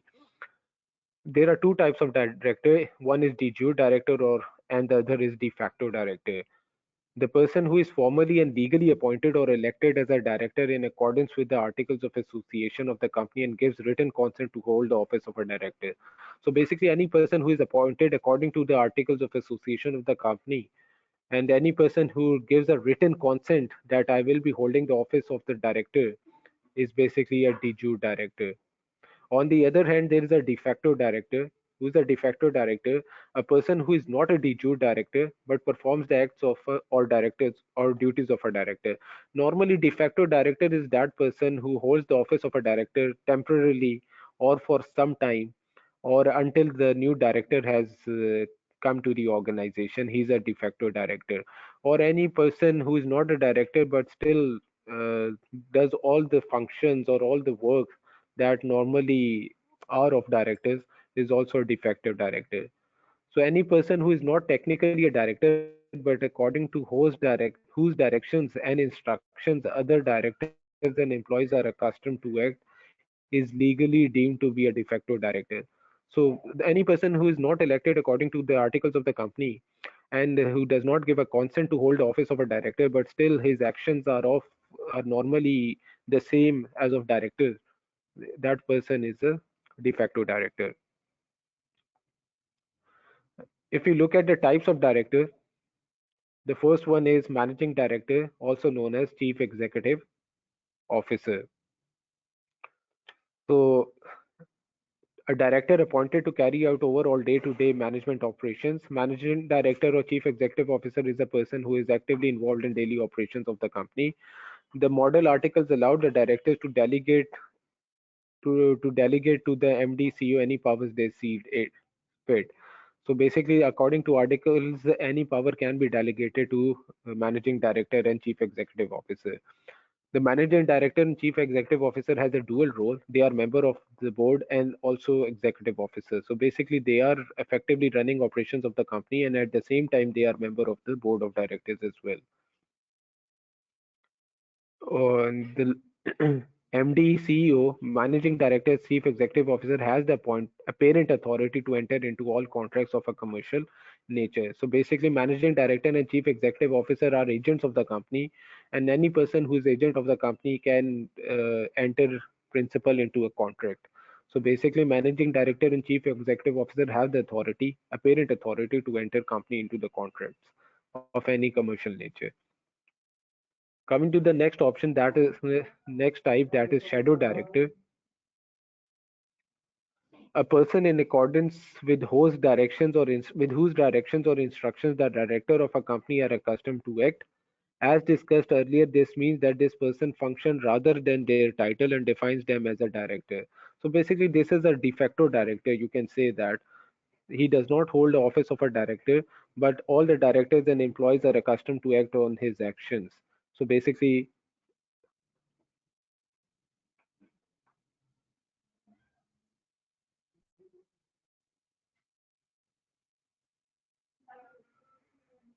he has a parent and actual authority both. Basically, it's not the express authority. By apparent authority, he means he does not have an express authority, because in the contract the director has, there is never expressed that you can enter the company into contract, because while being the director, he always has this implied or apparent authority that he can enter the company into a contract. So implied and apparent authority are the same. Actual authority is one that is expressed.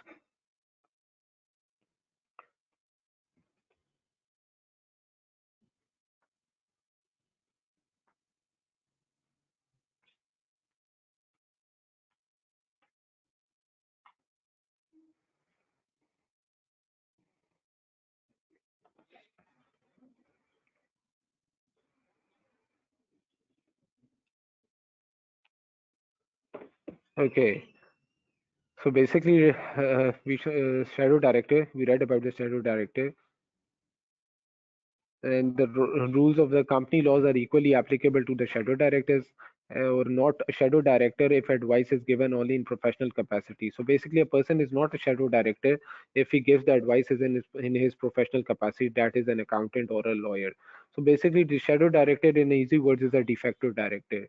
He does not hold the office of a director, but on whose actions or customs all other directors and employees are accustomed to act. Executive director, likely to be a full-time employee involved in management, performs a specific role under a service contract, and may be distinguished by a special title such as sales director, finance director. These are all basically the directors of different departments are executive directors. Non-executive directors, they are hired on part-time basis. They are not an employee of the organization. They bring external expertise to the board, as you may have started in F1 accountant in business, where you would have started corporate governance, in which it is express in which they have expressed that non-executive directors are not employee of the company, and they bring external expertise to the board because they are part of the nomination committee. Nomination committee nominates executive directors who are best for the company. So that's how they bring external expertise to the organization. Contributes an independent view. Basically, they give an independent view to the company which is not biased, because they are not involved in operations of the company. Exerts control over executive directors. Their main role is to supervise and monitor the performance of executive directors, so they have a control over executive directors, and subject to same duties, controls, and potential liabilities executive directors. Rest their duties, controls, and liabilities are same of executive directors. Then comes the chairman of the board. Chairs meeting with basically the person who runs the board meetings, who is responsible for board meetings, and who is responsible for effective running of the board meetings is the chairman of the board. So chairs meetings of the board. Basically, he is the head of the meeting of the board. He allows the person to speak, and he, with his consent, a person can speak in the board, and with his consent a person cannot speak in the board. So basically, he is the ultimate authority of the board, who has all the decisions, who can speak, who cannot speak, which agenda to be discussed, which agenda to be not to be discussed, when the meeting will be held, who will be invited, who will not be invited. That's all the responsibility of chairman of the board. As a casting vote, basically in the board meetings when there is voting, he can cast a vote. Then there is an alternate director appointed by a director to attend and vote from them at the board meetings which they are unable to attend. So if there is a director of the company and he cannot attend the board meeting due to any professional commitments or any other commitments, he can ask an alternate director to attend the meeting for him and to cast a vote on behalf of him. He can be director of the same company or merely an outsider. It's not compulsory for an alternate director to be the same person of the company. Coming to the appointments of director, how a director is appointed. Public company needs minimum of two, private companies needs one. There is no statutory maximum, but the articles may specify a maximum number. Appointment procedure for private company existing director or by ordinary resolution. For private companies, a director is appointed by a ordinary resolution or by an existing director, because for public companies, directors and shareholders both are the same parties. The directors of public companies appointed through ordinary resolution by shareholders, but for public companies, directors are appointed by ordinary resolution. Model articles for public companies, they state that at the first annual general meeting, all the directors retire and offer themselves for re-election by ordinary resolution. So at first annual general meeting, all the directors retired, and it's up to shareholders whether they want to rehire the director through ordinary resolution or not. So whenever we talk about resolution, it's about voting. Ordinary resolution means 50% voting, special resolution means 75% voting. At each AGM, one third retire. Those most senior, they can be re-elected. It's up to the shareholders whether they want to re-elect the retired directors or not. But at every annual general meeting of a public company, one third of the directors do retire. Casual vacancies are filled by the board until the next AGM. So any casual vacancies are then filled by the board until next AGM, and the casual vacancies that will be filled by the persons will be known as de facto directors. They will not be de jure directors. The company must notify Company House within 14 days of new appointments. It must also enter details in the register of directors. So a company has to inform within 14 days the Company House when a new director is appointed, and he should also be included in the register of directors. Coming to the question, which of the following types of director is expressly appointed as such? That is a de jure director. The option is correct. Coming to the next question, what is the minimum age a director can be? That is 16. A option, which is correct. Coming to the next question, how many directors are required to retire at a first annual general meeting of a public company? So basically half of the directors retire at first annual general meeting. After the first annual general meeting, one third of the directors retire, but at the first annual general meeting, all of the directors retire. Sorry. At first annual general meeting, all of the directors retire, and after the first annual general meeting, one third of the directors retire. And but both all of the directors who retire can be re-elected by ordinary resolution. So C is correct for this question. Coming to the next question, which of the following describes the actual authority of a chief executive officer? The authority that board expressly gives to them, that is the actual authority. So basically the express authority is the actual authority. The authority that is not expressed and that is implied, which is implied authority, is the parent authority. So as I told you people that in the contract of when a director signs a contract, there is never expressed that you can make contracts with the third parties or any person, because this is an implied authority and it is not expressed in the contract.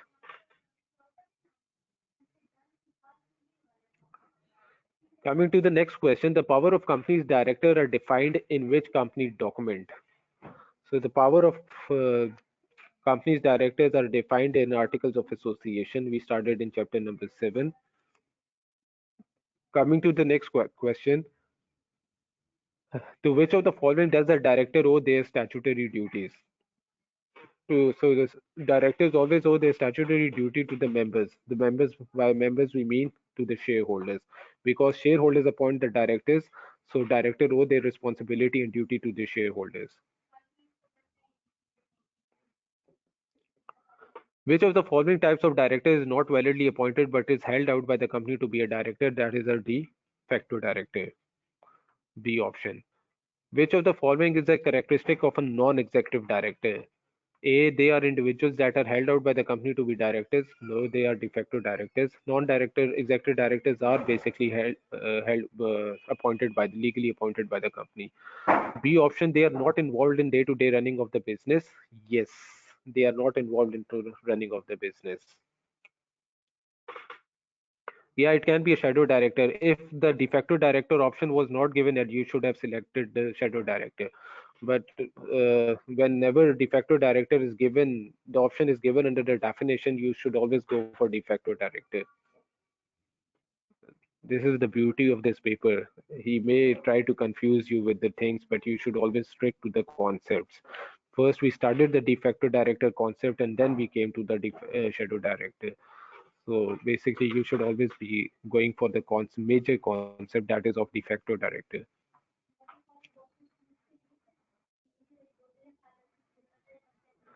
Talking about the disqualification, how a director is disqualified.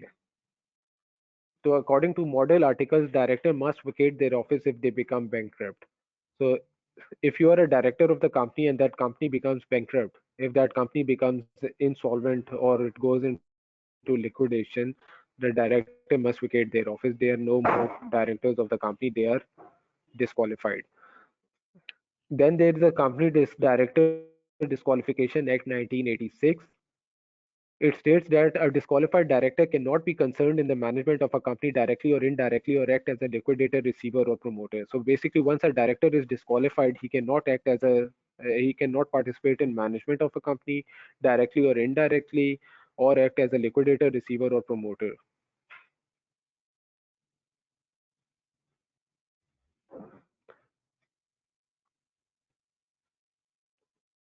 Director bankruptcy does not has to do anything with the company. Obviously, if the director who is the company, who is the director of the company, if the company gets bankrupt because of him.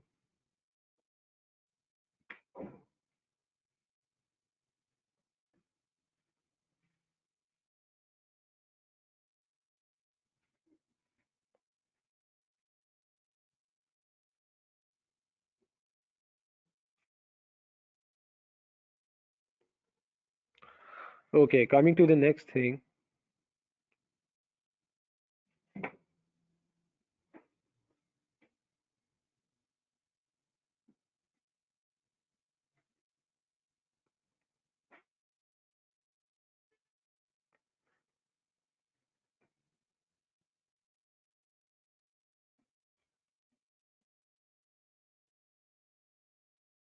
Uh, Sorry, it was about the director bankruptcy. If a director is bankrupt, he cannot become. If a person is bankrupt, he cannot become a director of the company. So if you are bankrupt, you cannot be a limited company director until the court lifts your financial restrictions and discharge you from your debts. So basically, if a person is bankrupt, if a director becomes bankrupt, or if he is bankrupt already, he can never become a director of the company. Or if he becomes bankrupt during being the director of the company, he has to vacate his office. Sorry, my bad. Okay, coming to the next, Company Director Disqualification Act 1986. A disqualified director cannot be concerned. Okay, we read that. There are three distinct categories of conduct. So basically, there are three conducts through which a director can be disqualified. Number one, general misconduct in connection with the companies. This includes conviction of a serious offense in connection with the management of a company either in the UK or abroad. So basically, if you misconduct with the company in any way, it can cause a director to be disqualified. Similarly, maximum 15 years of disqualification, and the maximum time for disqualification is of 15 years. So for 15 years, he cannot become a director of any other company. He cannot participate in the management. uh, management of a company directly or indirectly, or act as a liquidator, receiver, or promoter.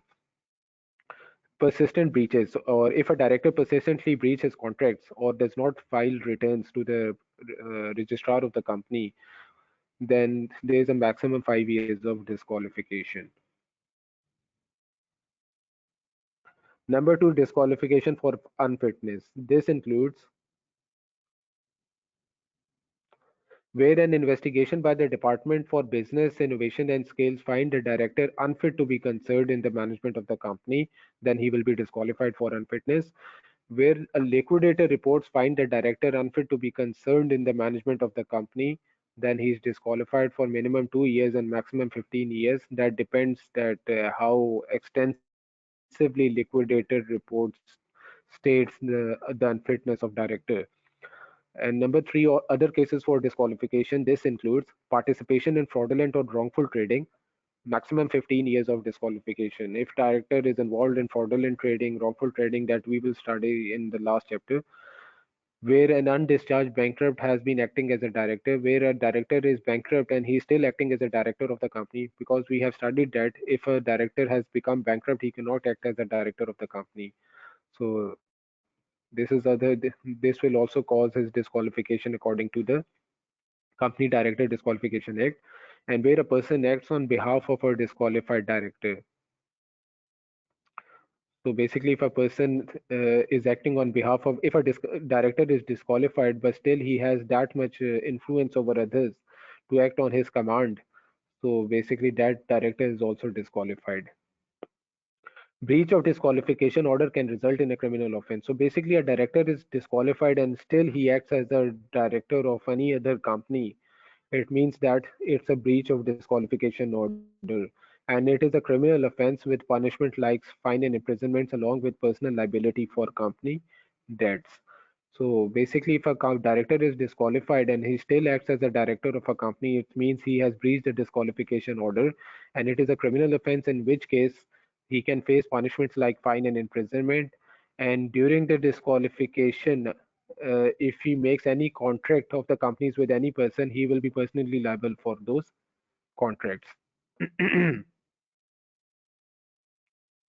Then, talking about the removal, a company may, by ordinary resolution, remove a director before expiration of his period of office unless expressed in articles or any agreement between him and company. So, a company, by ordinary resolution, a company can remove director unless there is any other basically criteria that may be stated in articles, or there is any other agreement between the company and the director. So coming to the question, which two of the following are grounds that must be fulfilled in order for a court to be required to disqualify a director? So in which case court disqualifies a director? Conviction of an indictable offense in connection with the management of a company. Conviction of an indictable offense does not lead to a disqualification by court. Insolvency of a company that are a director of, yes, basically B option is correct. If you're a director of a company and that company gets insolvent, basically then the court will disqualify you. Sorry, there are two options. The first A option is also correct. Conduct making them unfit to be concerned in the management of a company, persistently failing to meet provisions of a company legislation. B and C options are correct. As the conduct making them unfit to be concerned in the management of a company, there you have to select two options. So basically, insolvency of a company that are a director of, that is correct, and conduct making them unfit to be concerned in the management of a company, these two options are correct for a director to be disqualified by the court. Coming to the next question, which of the following resolution is required to remove a director from office? So basically, ordinary resolution is required to remove director from an office. Next question is, in which of the following circumstances will a director be personally liable for the debts of the company? Where the company's article of association state that they are liable, where a creditor has told them they are liable, where they have breached their fiduciary duties. So yes, if a director is already disqualified and he's if a director is already disqualified, it's mostly because he has breached his fiduciary duties. So in that case, he will be personally liable.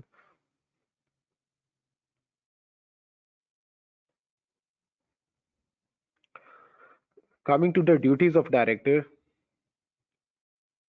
a director should act within power. He should not exceed his power. If a director exceeds his power, it's up to the board or members to whether they hold him out or not. We have started holding out, in which the members or shareholders may agree with him that we gave him the power, or may pretend that he has this power, where actually where in reality he didn't. So the director should always act within power. Duty to promote the success of the company. He should always perform those obligations, and he should always perform those duties in which the company will have success. Duty to exercise independent judgment. Basically, he should always take decisions independently. He should not be biased. Basically, he should not take any decisions that are for his own interest and not for the interest of the company. Duty to exercise reasonable care, skill, and diligence. He should always take every decision with reasonable care, skill, and diligence. Basically, is investigation. Duty to avoid conflicts of interest. He should always take decision which is best for the company's interest, not for his own interest. Duty not to accept benefit from third parties. So the director should never accept benefits from third parties. Diligence means investigation. He should thoroughly investigate any decision first, and then he should take that. After the investigation, if it feels that this decision is for the best interest of the company, then he should take it. Otherwise, he shouldn't. So it is investigation basically. Fact findings, investigations. Duty not to accept benefits from third parties, duty to declare interest in proposed transaction or an arrangement. So basically, if the director has acquired any kind of interest in a transaction or arrangement, he should declare it to the shareholders. Because if he will not declare it, then he is in breach of his fiduciary duty. Because director is an agent of the company, an agent should also disclose all the interest made or secret profit made. So in breach of duty, consequences are same of as agent. So basically, if a director breaches his duties, then the consequences are same as of an agent, where the shareholders can discharge him from the contract. They can recover all the secret profits and interest that he has made secretly, and the shareholders can also sue him for damages. Talking about the authority of directors, there are three types of authorities. By now, you people will know all these three types. Express authority, which is expressly stated in the contract or expressly told by the shareholders. Implied authority, that is not stated in the contract, but the director has it because of his position. So basically, we do not tell the director that he has the authority to make contracts, but the director, due to his position, knows that he can make the contracts. And then there is a parent or ostensible authority. Such authority arises where a director is held out. Basically, this is the holding out we started in partnership as well. The authority that director implied is given. Yes, implied is either given by statute or either by courts. We started in employment as well. Implied duty is either given by statute or by courts.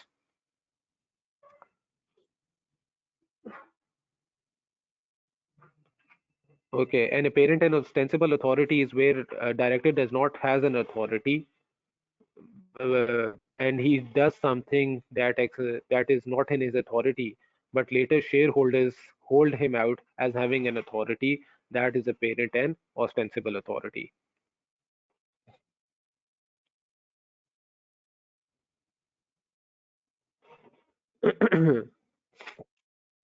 Coming to the next question, which of the following describes the correct way the director should use their powers? For any reason necessary to maximize profit, to achieve the goals of the business, for a proper purpose that is honestly believed to be in the best interest of the company, for any legal purpose. Basically, correct option here is I know you people would be thinking that the best option should be A or C, but the best option is B here to achieve the goals of the business.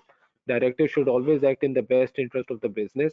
So, what are the goals that are decided by the business? He should always take those decisions that fulfill those goals. No, C is not the correct. That knew I knew you people would say the C, but C is not correct. So, for a proper purpose that is honestly believed to be the best interest of the company, because it's not about whether he honestly believes or not. It's about a director should always take decision that is in the best interest of the company.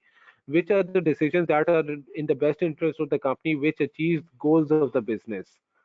There are always strategic goals of the business. There are always goals that are set at the start of the year. So a director should always take decisions that fulfills those goals. The C option is also correct. You cannot say it is not correct, but the thing that I've been always telling you, there will be two options that looks alike, but you always have to go with the one uh, that is more accurate. So B option is always accurate in this regard, because the director should always be taking decisions that fulfills the goals of the business.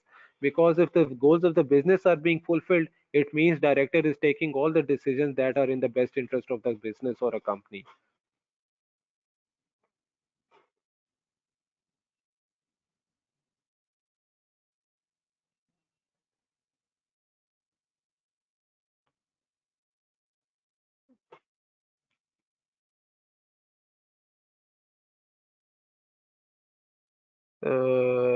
One minute here. Let me confirm it first, because for me it also seems that the C option is correct.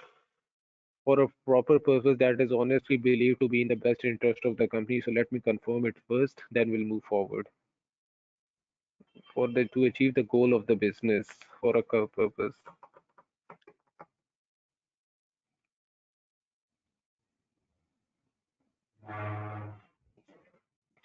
Just give me 2 minutes.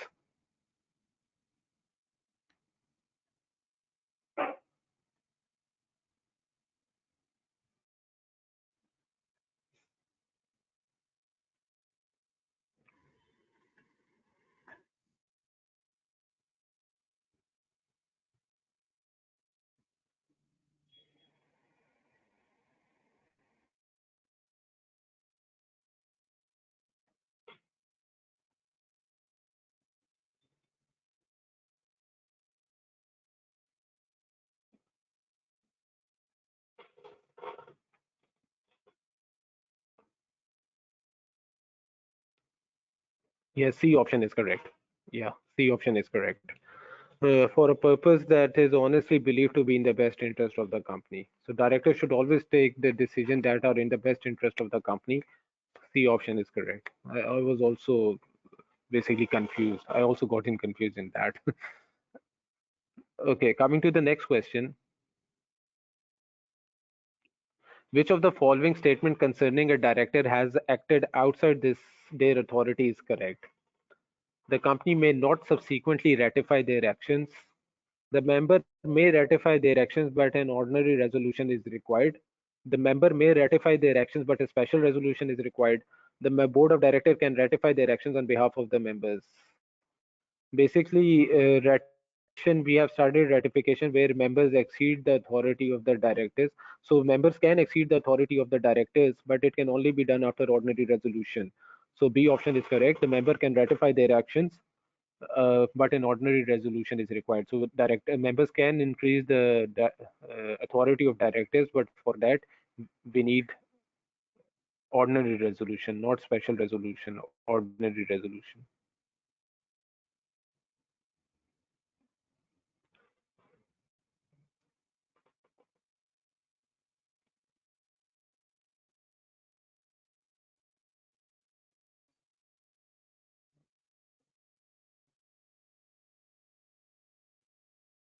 Okay, coming to the next question. Which of the following statutory duties is a director meeting when they consider the long-term consequences of a decision on their employees? Act within powers, exercise independent judgment, avoid conflicts of interest, promote the success of the company. So basically, which of the following statutory duties is a director meeting when they consider the long-term consequences of a decision on their employees? So basically, director will consider the long-term consequences of their decisions on employees are meeting their duty to promote the success of the company. So basically, D option is correct. If the employees are working in the to promote the success of the company, then it's good. Then it's all right for the director. But if the employees are not meeting the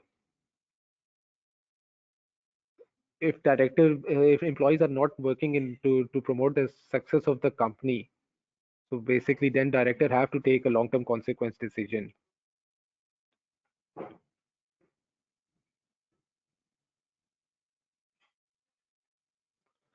Basically, which decision a director can take which will be beneficial for the company in the long term. You can say like that which of the following statutory duty is a director meeting when they consider the long-term consequences of a decision on their employees. What decision a director takes regarding employees which can be beneficial for the company in the long term. So basically, if he acts within his power, acting within his power has nothing to do with the employees. Exercise independent judgment has nothing to do with the employees. Avoid conflict of interest has nothing to do with the decision regarding the employees. Promote the success of the company is a decision regarding to the employees because if the director will train employees, if the director will give all the benefits and pay proper remuneration to the employees, then he has taken a decision that is a long consequence of the that is for a long term benefit of the company, and that will be for to promote the success of the company. Coming to the last question, and this chapter will be done as well. Which two of the following describes the level of knowledge, skills, and experience required by a director in order to meet their statutory duty to exercise reasonable skill, care, and diligence? The knowledge, skill, and experience that the director actually has, yes, he should always use it. Similarly, the next option is the knowledge, skill, and experience expected of the director by the board of directors. The knowledge, skill, and experience that is reasonably expected of a person carrying out the function of a director. The knowledge, skill, and experience that members of the company believe the director to actually have. So basically, when a director is taking a decision, the knowledge and skills that are expected of him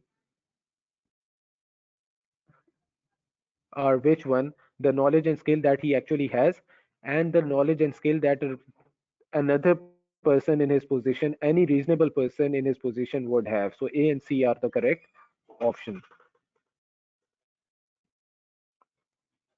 So we are done with the chapter number 8, chapter number 9. I think it was chapter number 9. Yeah, we are done with the chapter number 9 directed as well. Tomorrow will be our last day in which we will be doing chapter number 10, 11, and 12. And then we will be done with our course and the revision as well. If you people have any questions regarding any of the chapters we have started, or any questions relating to anything, you can text me on the WhatsApp group, and I'll be always there to assist you people as much as I can. So this is done for today. Why B is not correct? B is correct. Sorry, no, B is not correct because whenever director takes a decision, his decision is not related to the expectations of the shareholders. Basically, the expertise that shareholders expect from him, his the skills and competence a director should exercise when taking a decision are the skills and competencies he actually has, and any other person, any other reasonable in his position should has. So the C option we started in the taught basically. If you are a director of the company, then the skills that are expected by you are of the same that are expected from any reasonable person in your position. So the director basically what director expects from the sorry, what shareholders expect or what members expect from a director is is basically this anything is basically the same thing. Sorry, what was I about to say? The skills and experience that are expected from a director by the board are the same that will be expected from any other person who is in the position of a director.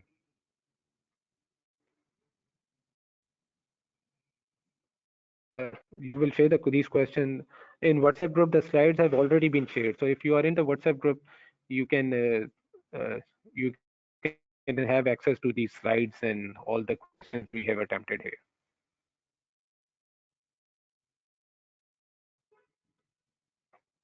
I will write my number over here through which you can. Okay, let me write the link.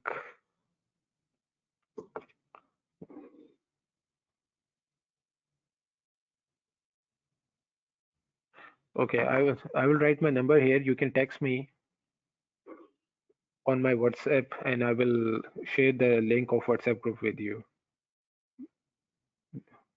and you can be added to the group through that link.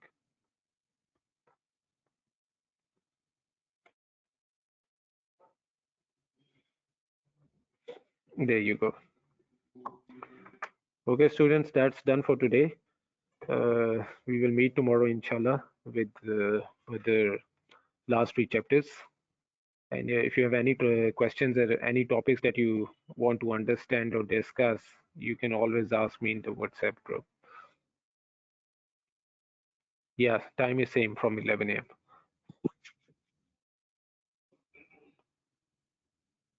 Okay, everyone. Uh, Goodbye and